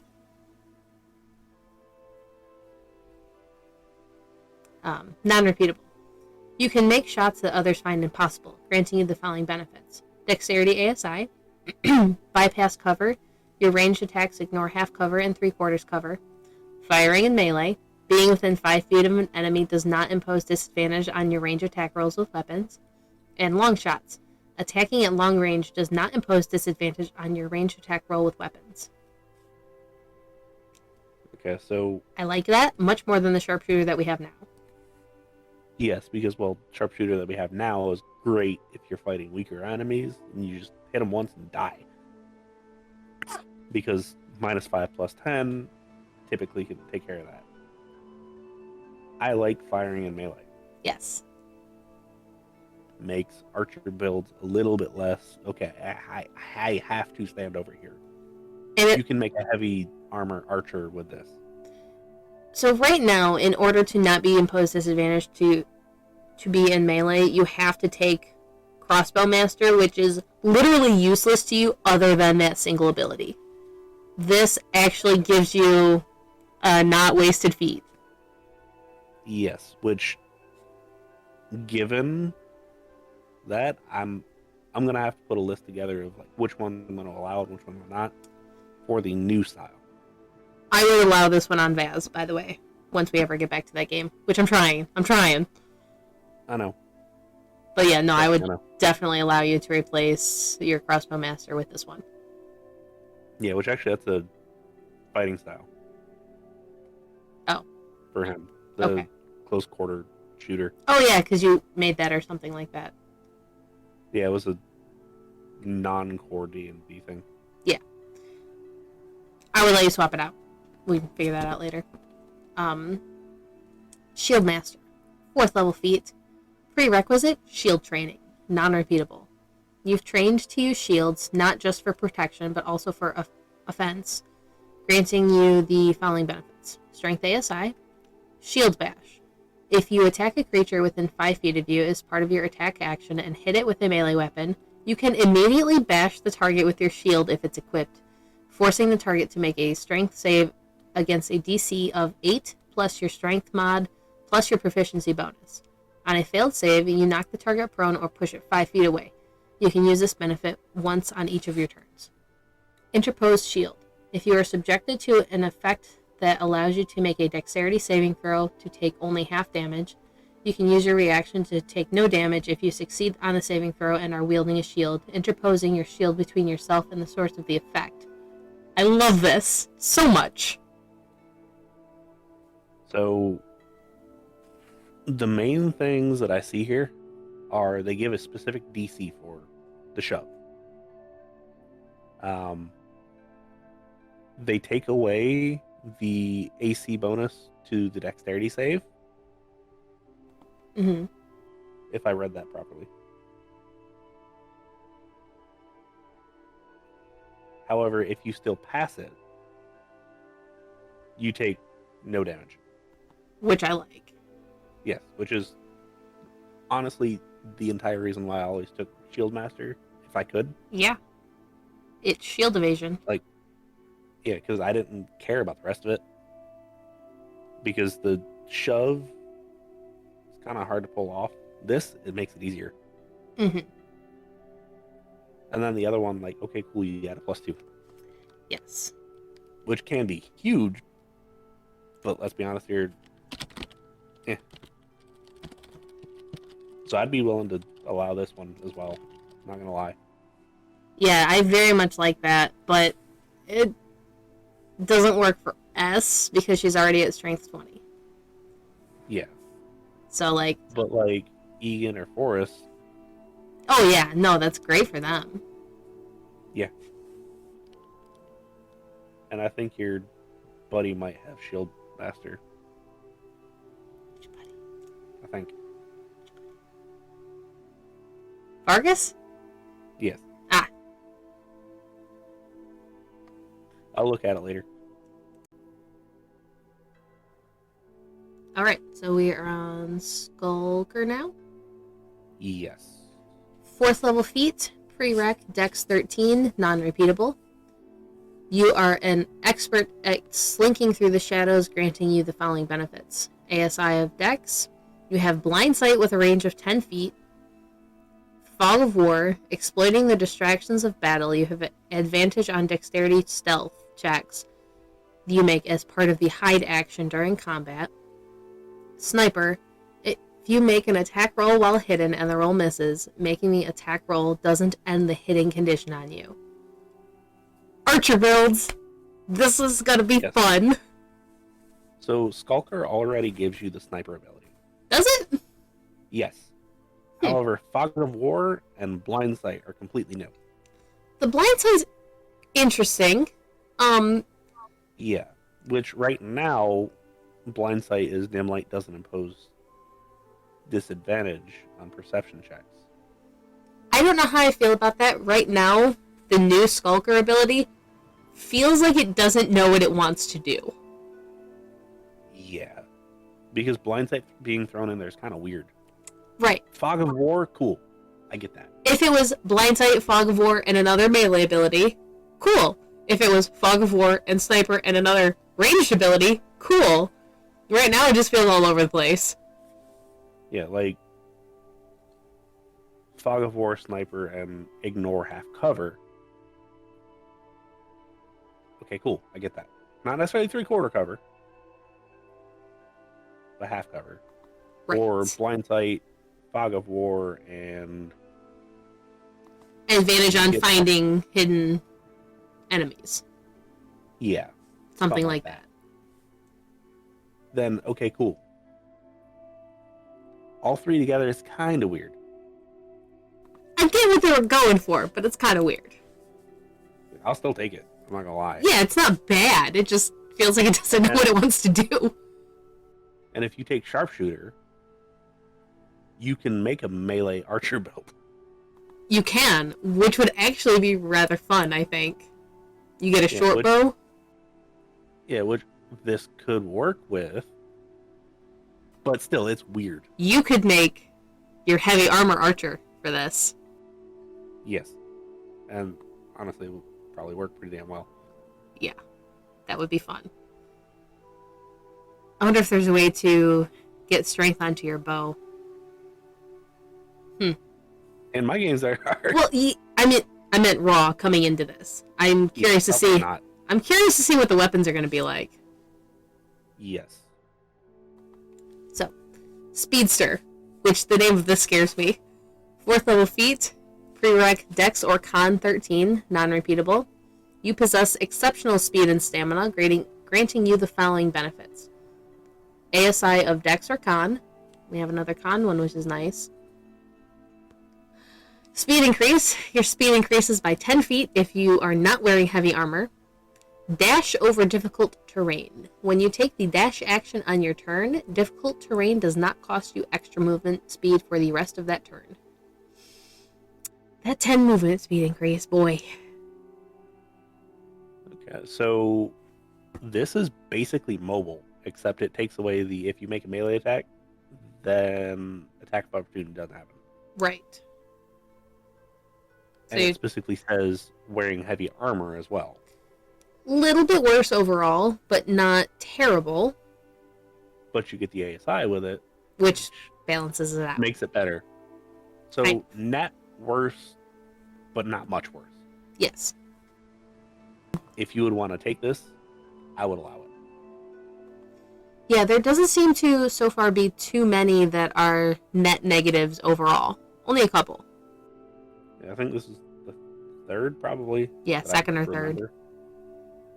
Spell Sniper. 4th level feat. Prerequisite spellcasting or pact magic feature. Non-repeatable. You have learned techniques to enhance your attacks with certain kinds of spells, gaining the following benefits. Increase your intelligence, wisdom, or charisma. Bypass cover. Your attack rolls for spells ignore half and 3/4 cover. Casting in melee. Being within 5 feet of an enemy doesn't impose disadvantage on your attack rolls with spells. And increased range. When you cast a spell that has a range of at least 10 feet and requires you to make an attack roll, you can extend the spell's range by 60 feet. So it's no longer doubled. So you don't get that 480 feet Eldritch Blast. You don't. However, let's be honest here, how often are you going to use that? Right. Almost never. Almost never. So I don't see that as a necessarily negative. No. No, and Spell Sniper, does it do the casting in melee currently? No, not at all. Which... there is no way to get rid of the disadvantage while in casting melee. Right. So, which, this is good. Yeah, this is good. However... like net overall. However, once again, same as Skulker, it feels like it doesn't know what it wants to do. Because So, we have one that extends your range, and then one that covers melee.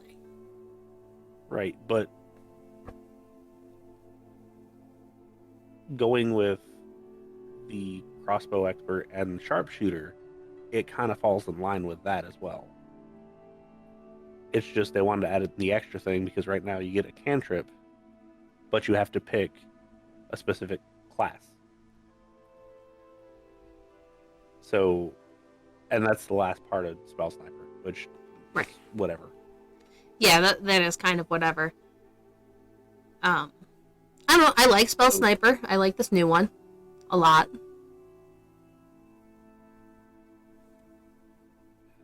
But yeah, it does have a... I want to do both, but I don't want to do either kind of feel. Yeah. I don't know. To me, the casting in melee feels like it falls more in line with Warcaster. Yeah. But we're about to get to that, so let's figure out what Warcaster has. Warcaster. 4th level feat, prerequisite, spellcasting, or pact magic feature. Repeatable, no. You have practiced casting spells in the midst of combat, granting you the following benefits. ASI of intelligence, wisdom, or charisma. Concentration. You have advantage on constitution saving throws that you make to maintain your concentration. Reactive spell. When a creature provokes an attack of opportunity from you by moving out of your reach, you can use your reaction to cast a spell at that creature rather than making an opportunity attack. The spell must have a casting time of 1 action and target only that creature. So it looks like they did some wording cleanup on it, but overall it's the same plus an ASI. Yep. And the last part being the somatic components, you can still cast with a shield or weapon in your hands. And that's gone now. Unless... no, actually it's not. Oh, I missed that. Whoops. Yeah, it's all good. So they have all of the things there. They just added the ASI.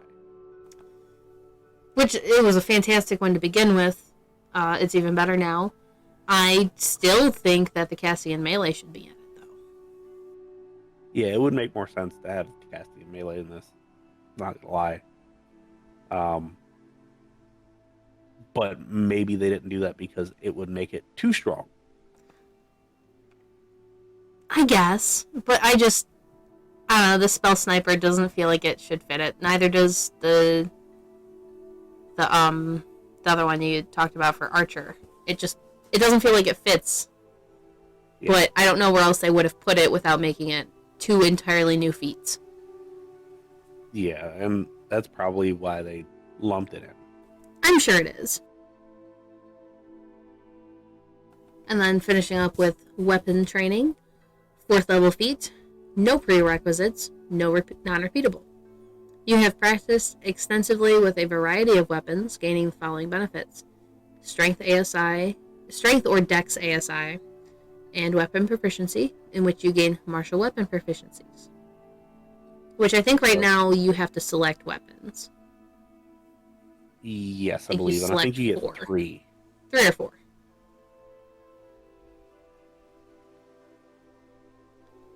So overall, this is much better. I honestly don't know when you would take this, but it's better. This would be a sorcerer that wants to be a melee. Has the heavy armor proficiency, has the this, has the that. Wants to use like a long sword or something, maybe.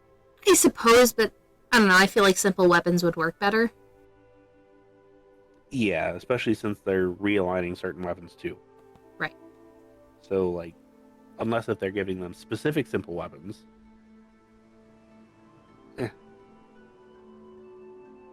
Right. And once you hit 3rd level, you get Shadow Blade. Yeah. Unless, again, they're taking that out. And they might. I don't know. I don't think so, but they might. So I don't think we're going to run real heavily on these spells yet.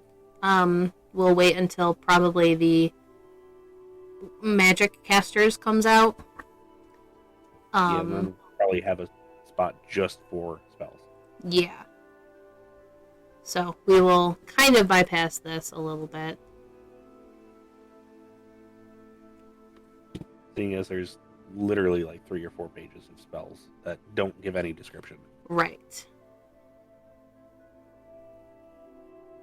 However, at the bottom, they give a rules glossary, which I very briefly like popped down to and looked at. There we go.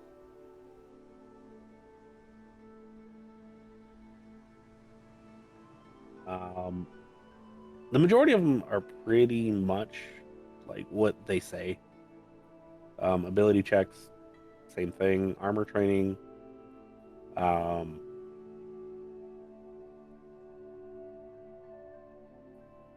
Basically, they clarify that if you don't have proficiency in that particular type of armor, it's disadvantage on all your strength or dexterity D20 tests or checks.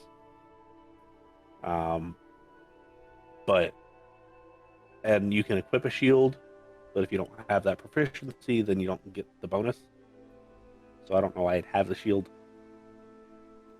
The aesthetic. Artisan tools. Yeah, artisan tools. They're reducing like the entire price list. They're just going to 15 gold pieces. Which makes sense. Because there are some that are ridiculously expensive and others that are like, why are you so cheap? Yeah. And some that are like insanely useful, but nobody buys them because they're like 75 gold. Yeah. Looking at Smith's tools. Yeah. Or thieves' tools. Attacks, same thing. Attack rolls.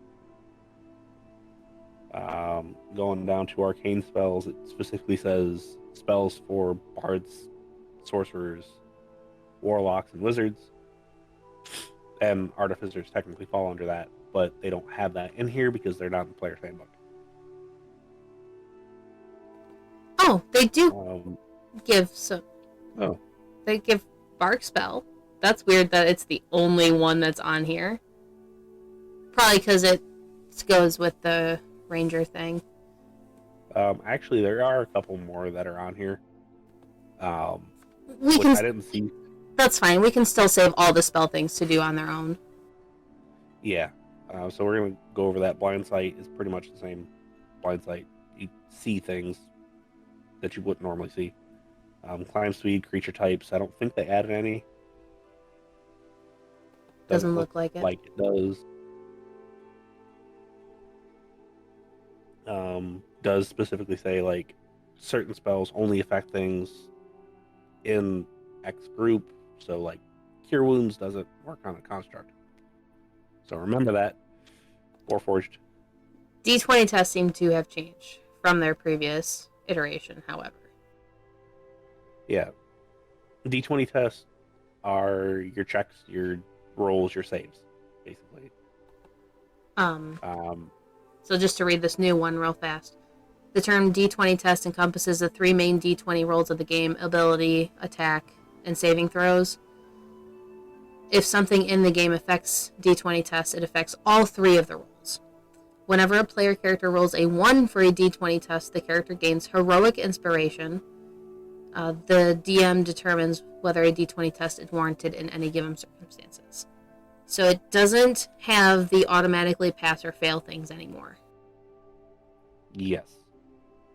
So they listen to our stuff, which is why we need to take the surveys. Yes. Please take the surveys. Dash, you get to take second move action. Stays the same. Difficult terrain, again, stays the same. Divine spells specifically states clerics and paladins. So that's a little bit different. Mainly because it says divine spells. Exhaustion works a bit different.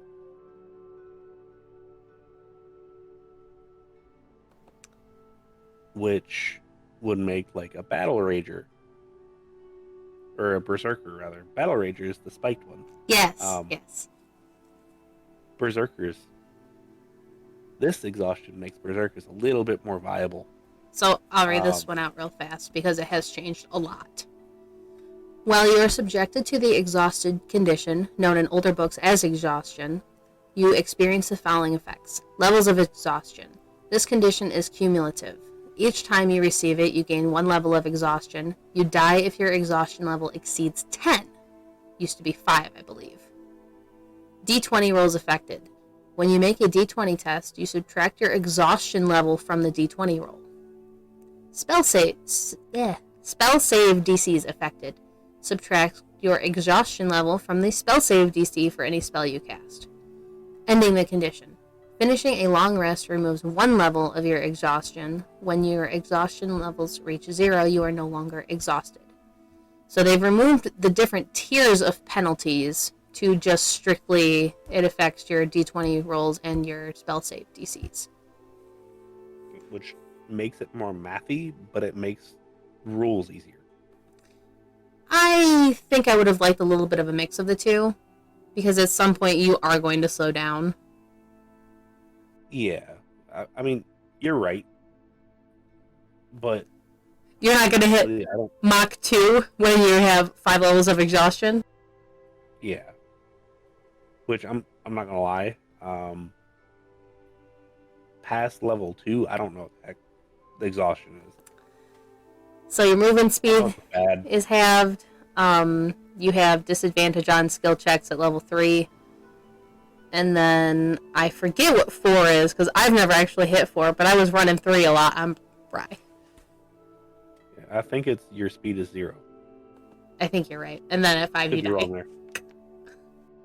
Yeah, which this is 10. Gives a little bit more leeway. Yeah.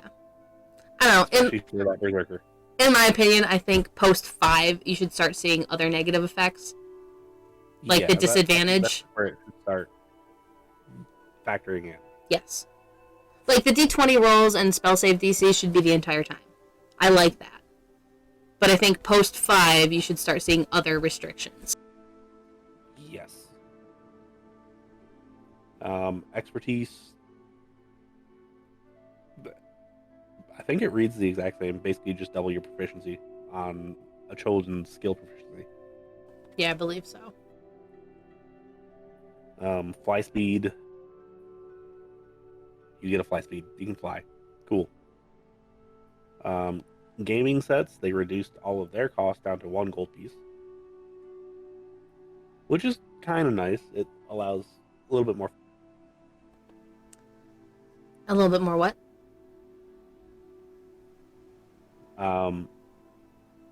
Got grappled condition, which I know they reworked this quite a bit.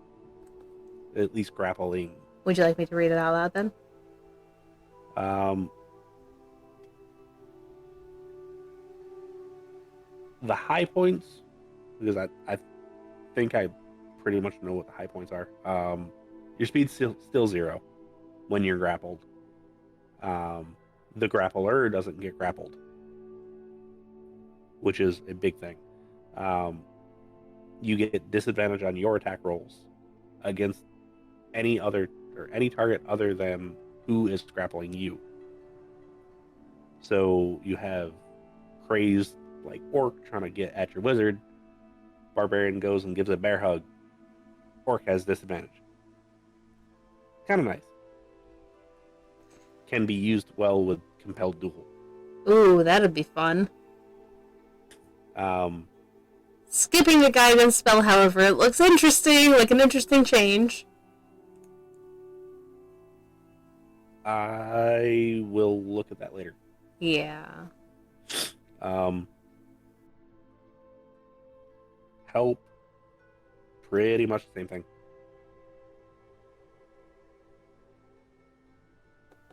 Yep.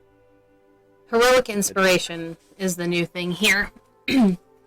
When you have Heroic Inspiration, also called Inspiration, you can expend it to give yourself advantage on a d20 test. You decide to do so immediately after rolling the d20. Gaining Heroic Inspiration. A player character gains Heroic Inspiration if the character rolls a 1 on a d20 test. I don't like that. I think you should gain it if you roll a 20, not a 1. That 1 must be on the d20 used for the total tests, not on a d20 that was rerolled or discarded. This Heroic Inspiration represents a character's resolve to do better after fumbling an attempt. The DM can also award Heroic Inspiration to a player character who's done something that is particularly heroic or in character. Only one at a time. You can never have more than one instance of Heroic Inspiration. If something gives you Heroic Inspiration and you already have it, you can give Heroic Inspiration to a player character in your group who lacks it. Yeah, I don't know. We're going to throw that rule out. Yeah, I don't like that. It is interesting if you get it for a natural 20. But this is dumb. Yeah. I mean, I'm going to keep my way of doing inspiration. Make me actually laugh with a really bad joke. Do something really heroic or extremely in character. Cool, I'm going to give it to you. And you can have as many as you want. And stockpile some guns up. Yeah, we have this nice little list of things we can spend it on. Yep, which I may or may not have made a joke in there. And then somebody made a retort. It was a big thing. Still funny, though. Still funny. I only have one. Yeah, I think everybody has one right now. I guess. I don't know. It's all good. I'm sure coming up you'll probably get a couple. Hidden specifically says attacks affected, attack rolls against you have disadvantage, and attack rolls that you do have advantage. Which I think is pretty much the same, but it does make the clarification of attack rolls against you.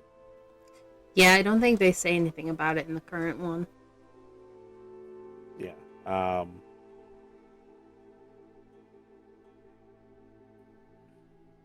If you are hidden when you roll initiative, you have advantage on the roll, which is kind of neat. I don't think I've ever seen that rule anywhere, but I could have 100% overlooked it. I wonder if that is the new surprise round. I mean, it is under surprise, so possibly. But I wonder if we just won't have surprise rounds anymore. As Let's written. do that.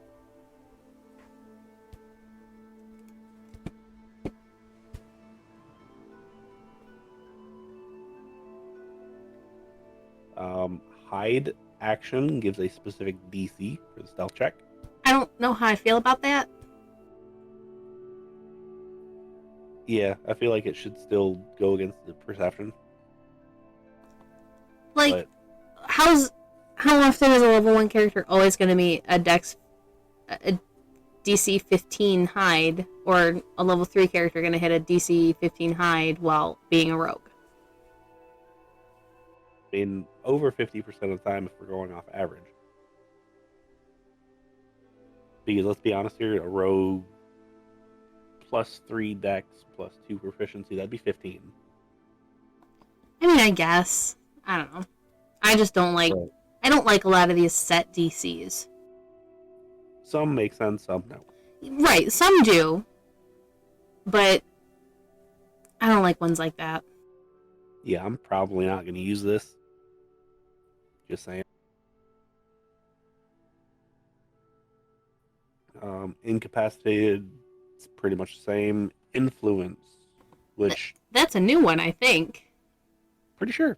So I'm going to read this one out because it looks like there's a lot to it.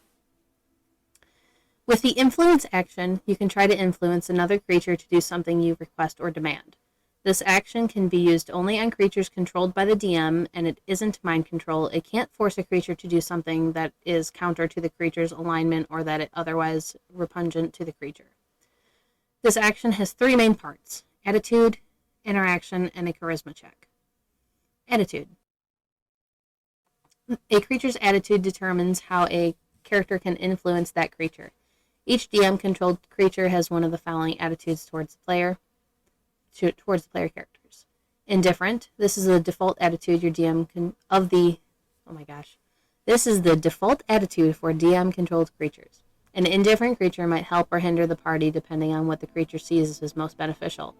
A creature's indifference doesn't necessarily make it standoffish or disinterested. Indifferent creatures might be polite and genial, surly and irritable, or anything in between. A successful charisma check is often necessary when the adventurers try to persuade an indifferent creature to do something. Friendly. A friendly creature wants to help the adventurers and wishes for them to succeed.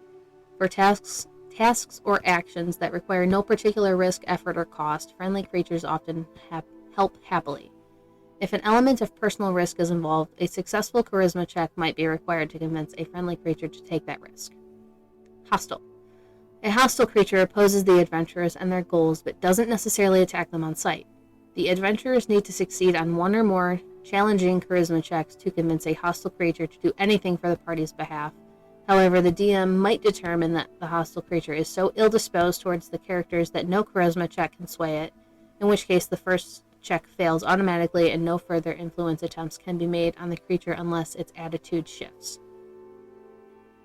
Interaction. When you take the influence action, either roleplay how your character interacts with the creature or describe your character's behavior, focusing on your character's request or demand. If the interaction is especially suited to the creature's desires and outlooks, the DM might grant advantage on your subsequent check, or might temporarily shift a hostile creature to indifferent or an indifferent creature to friendly. Similarly, if the interaction is particularly irksome to the creature, the DM might impose disadvantage on your subsequent check or might temporarily shift a friendly creature to indifferent or an indifferent creature to hostile. Ability check. To determine whether your request or demand is successful, you make a charisma check. Animal handling, deception, intimidation, or persuasion. Animal handling is now charisma? I guess so. Which, I mean, I can see why, to a certain extent. No, it should say wisdom. The applicable skill depends on the interaction, with animal handling being reserved for beasts and monstrosities. Also, each request or demand requires a different check.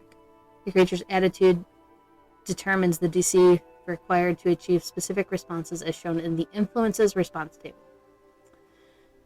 10, the creature does as asked as long as no risk or sacrifices are involved. 20, the creature accepts a minor risk or sacrifice to do as asked. Friendly responses. Sorry, that was the first one was indifferent. Friendly responses. 10, the creature accepts a minor risk or sacrifice. 20, the creature accepts a significant risk or sacrifice. And hostile. 10, creature offers no help but does no harm. 20, the creature does as asked as long as no risk or sacrifice involved. I don't particularly care for this. I understand why it's laid out, but I definitely don't like the influence responses DC. Yeah, take off the DCs because Yeah, those are too low. Frankly, a hostile creature should actively not want to do what you're saying. right. So a 20 seems a bit low. I agree. But there's also nothing in between. Yeah, I prefer sliding scale DCs for things like this. Yeah, and it also depends on what exactly you're asking. Of put down your weapons on a hostile creature. All right, cool. I'm outnumbered. I'm probably going to do that fairly willingly. Put down your numbers. It's 1 against 10, and we have the advantage. No, I'm not going to do that. Right. A friendly creature, significant risk. What's a significant risk or sacrifice? Hey, Probably. go fight that dragon. Probably follow the adventuring party anywhere. Or hey, go fight that dragon by yourself. Okay, cool. DC 20 because that's a significant risk. Technically speaking, well, that doesn't make sense for a commoner. They're not going to do that. Yeah. The reason I don't like this laid out like this is because players can now bring this up to the DM and is an argument to get what they want. Yeah, not to sound cynical, but players can throw a temper tantrum with this. Yes. And we know a couple that probably would, and it's not necessarily in our game. No, but I've played with them before, and it's just inevitably going to happen. I understand that they're giving examples, but they should use the keyword examples in these. Influence responses, yeah. Examples. And should give specific examples. Like indifferent creature doesn't want to sell something. Certain DC sells that thing. Right. Friendly creature. Discount. Specific DC. Discount. Yeah. And not necessarily a super high DC. Because, okay, cool, I like you. You give me good business. Right. Give it to me for free. Okay, that's going to be much higher. But still might happen. Right. So, I don't care for how they laid this out. Yeah, it's the last part poorly worded, and animal handling, if they do make it a charisma check, certain aspects I get, certain aspects I don't. However, the thing that I most importantly I like in there is monstrosities. I do like that they threw that in there. So I understand where they're coming from with animal handling, given the paladin. The paladin, because you can summon a mount and you have to make those mount handling checks still. I understand why that might be charisma. However, literally everything else dealing with nature and beasts and monsters is nature-based, which is wisdom. Yes, except for knowledge nature, which is intelligence. Right. Which is also dumb. That was a swing one for me. That's a swing one for me.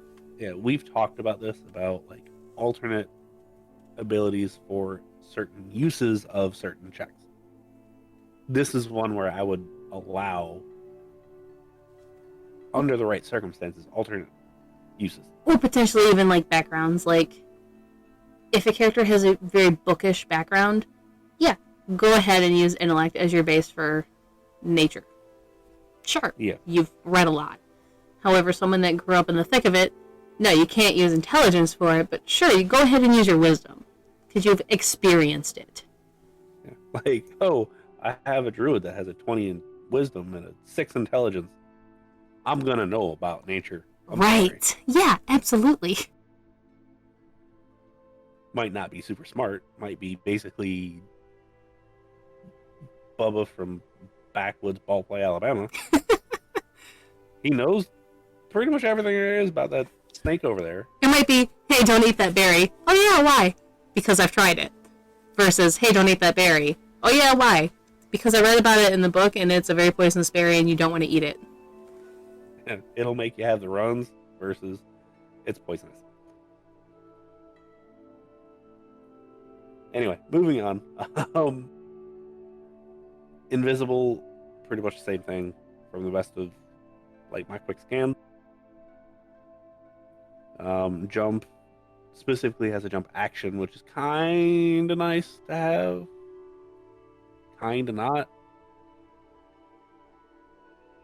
I can get why it would be an action. Again, I don't like the set DC. Yeah, no. A 10 strength is not always going to be enough to jump that gap or to, like, jump a very wide gap or, like, avoid something. Yeah, no. Don't like that, once again. I think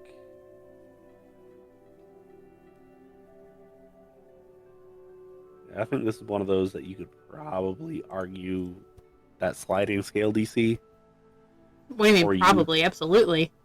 Yeah, or just stick with what we have now of if you jump this far, it's this DC. Yeah. Makes the 40-foot jump very improbable. But you know what? If it's raining, it's not ever going to be a DC 10 to jump a gap. It is going to be a DC 12 to 15. Minimum. Oh, if there's ice or snow, it is absolutely not going to be a DC 10. Yeah, especially to land. Yeah. So yeah, that one you would have to definitely argue there. That it could be better. Light weapon property basically is the same. Long rest. I see something on here I don't like already. Just looking through it. Which gap? Well, under the benefits of rest, regain all hit points. That's fine. That's how it is now. Regain all hit dice. That's how most people play it, although technically you're only supposed to regain at maximum half. Max HP restored. If your hit point maximum was reduced, it returns to normal. That takes out curses. That takes out other magical things that you have to work towards with lesser or greater restoration, I think. Ability scores restored.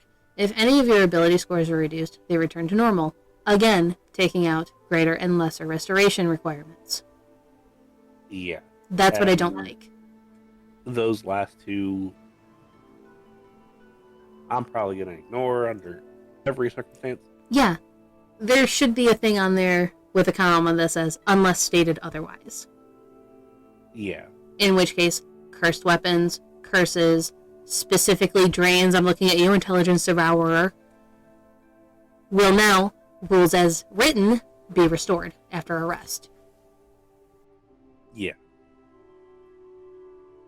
So, we'll just ignore those last two. I'll give you the hit dice. I don't really care about the hit dice. As stated before. Yeah, we don't use them. They gave magic an action. Yeah, that was the look I did when I first scrolled to this page. Yeah, that's a weird thing, but whatever. Movement, I believe, is word for word the same. Probably. If anything, it's like a couple verbiage cleanups, which is fine. It does the same thing. Yep. Musical instruments are now 20 gold pieces. We have primal spells, ritual casting, which they pretty much same thing. Search action. You look for stuff. Short sword is now a simple weapon rather than a martial weapon. Real fast, back to the search one. I do like how they actually gave skills for what you're doing with the search action. Yeah, that clarifies. Right, and that's all it is, but I do like that. And it includes no DCs. Yes, and that I like that. Don't give me a set DC, dang it. Slowed, it's pretty much the same. However, attacks affected, attack rolls against you when you're slowed have advantage, and you have disadvantage on dexterity save, which I think the slowed spell says that. Maybe, I don't know. I think so. Okay, so here's the study action, which is another new one, and I haven't read it, so I don't know how I feel about it. When you take the study action, you make an intelligence check to study your memory, a book, a creature, a clue, an object, or another source of knowledge, and call to mind an important piece of information about it. The areas of knowledge table suggests which skills are applicable when you take this action, depending on the area of knowledge the intelligence check is about. Then you have the typical arcanas about spells, magic items, eldritch. Eldritch symbols is weird that it's in arcana, but I kind of understand it. To me, that could both fall in religion and arcana. And certain creatures, and I do like how they list out the creatures as well. History, Yes. which also includes giants and humanoids. I get it, but kind of odd. The humanoids I get, the giants, not so much. Yeah, it's odd. But it's whatever. Investigation, I don't know how I feel about it only technically getting traps, ciphers, riddles, and gadgetry instead of like actually searching for things. I guess this is study action, not search. Yeah. It's still... Well, it's nice to give investigation things outside of active searching, that's kind of cool, I guess. Nature, understandable there. I don't see anything that I disagree with, except maybe oozes, which I could see under Arcana. So I could see dragons being under Arcana as well. Yeah, I can. Just because they are, like, creatures of magic. Yeah, and monstrosities I can see being in nature if you're going to use animal handling on them. Yeah, so dragons and monstrosities should probably be flipped. Yeah. Arcana could get oozes as well. And Fae should be in nature. So Fae and oozes should swap as well. Yes. In my opinion. And then religion, kind of...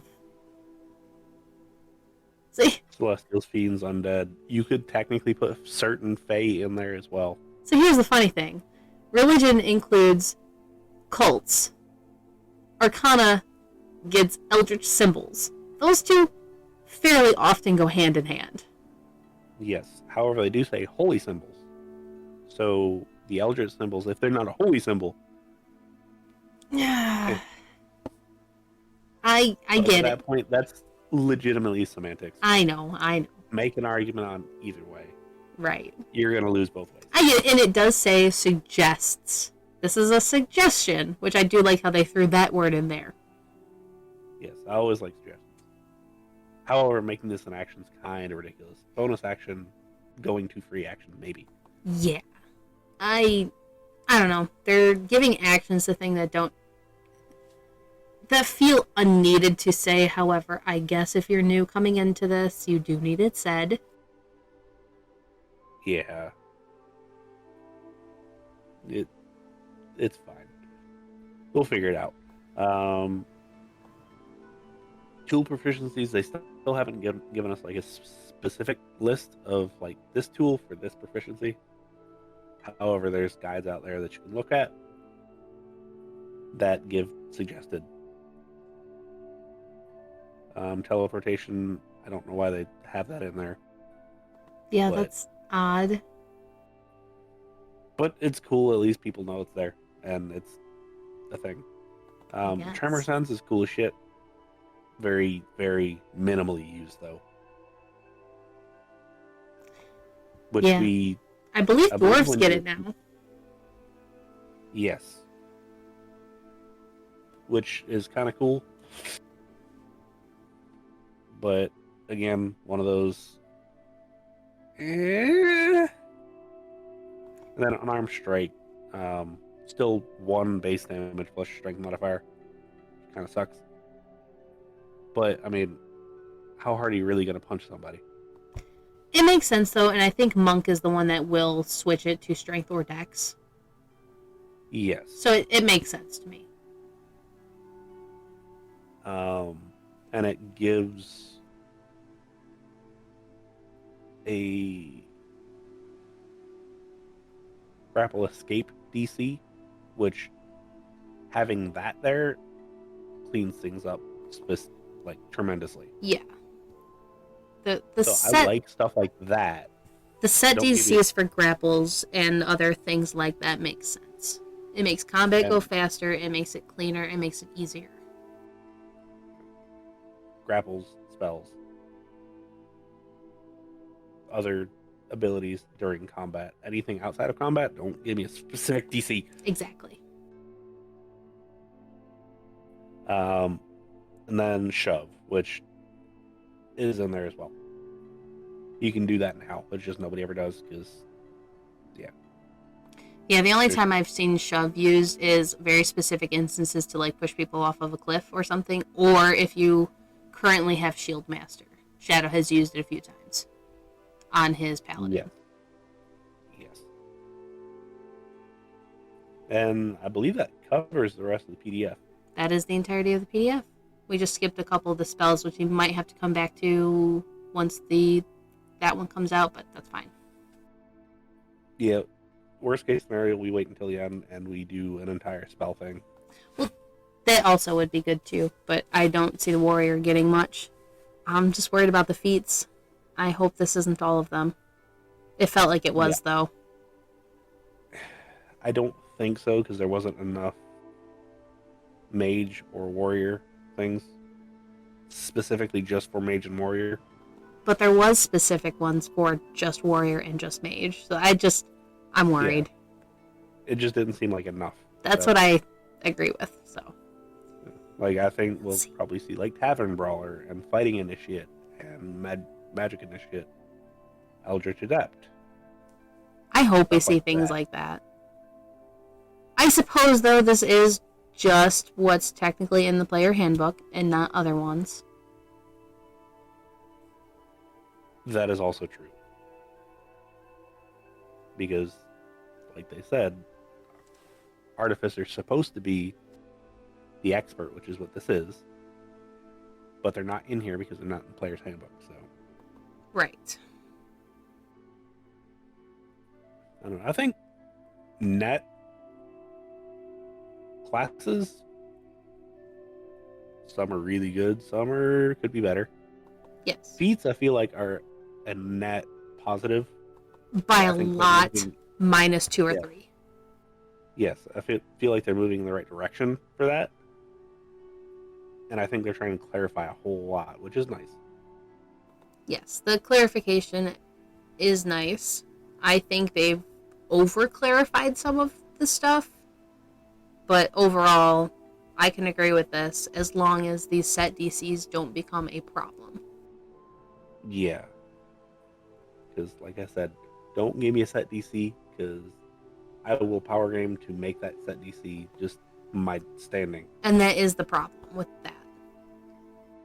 Yeah, because people that have grew up in 1E, 2E, 3, 3.5, they're going to have that, I've got to optimize because we're screwed. But not even necessarily that. If someone's coming into this game, never played it before, doesn't really, and plays games where I can't really think of any off the top of my head except for, the lockpicking in Skyrim. You have, not even that, because that's a sliding lint, you can do it without it, so ignore that one. But, The Morrowind lockpicking, you literally couldn't do anything if you didn't meet that minimum requirement. So when they see these set DCs and say, shit, if I can't make a DC 10 for a jump on the regular, I'm screwed. Or if I can't make that DC 15 hide check every time I do it, I'm screwed. So they will build to hit that and either not do good in other areas or unintentionally power game, not know what they're doing, and do it badly. Yes. Or unintentionally power game and break the game. Right. And make it not fun for everyone else. Yeah. Because, not to be crazy, but there's a lot of MMORPGs that you want to optimize your character as much as possible. Right. And that is not what this game is about. Or yeah, and that's where not how a lot of people play. players. Yeah, and that's where a lot of the players are coming from. So, or they watch Stranger Things and they're like, "Oh, that seems cool." Yeah. I can't tell you the number of Vecna things I've seen lately that I get really excited about, and then I'm like, oh wait, that's Stranger Things, never mind. Yeah, wrong one. Yeah. Yeah. But okay. That was oh, did you have anything else to add? I was just gonna say I was looking for a T-shirt and I found one and I was like, wait, no, that's the wrong one. Yeah, I saw one of my bosses wearing the Hellfire Vecna shirt, and I got really excited. And I made a D&D comments to him, and he's like, "What?" I'm like, "Oh, this hurts my soul." Yeah. But which I like Stranger Things. I watched season 1. It was good, but I haven't watched the rest. They're admittedly kind of hit or miss, but I like it. It's fun. Or maybe I saw season 2. I don't remember. But that wraps up the expert classes thing. Don't forget to do your survey, please. We will be doing this after it. I only have a few more days on it as of this recording, so please get it done. They are listening, but also when you do it, make sure you give reasons and not just, I don't like it. Because that they're not going to listen to. Yeah, like, well, I'll save details. Anyway, please stay safe. Please have fun with your games. If you do decide to implement any of these, let us know what worked and what didn't for you, because that might help me make the game more fun for them, which in turn might make the game more fun for you. And let us know what other changes you would make to some of these, what ideas you have. If you think a feat should work differently, like we were talking, leave a comment down below. We might collect all of them up and hit them after. Yeah, I like doing stuff like that. But we need comments to do it. Yes.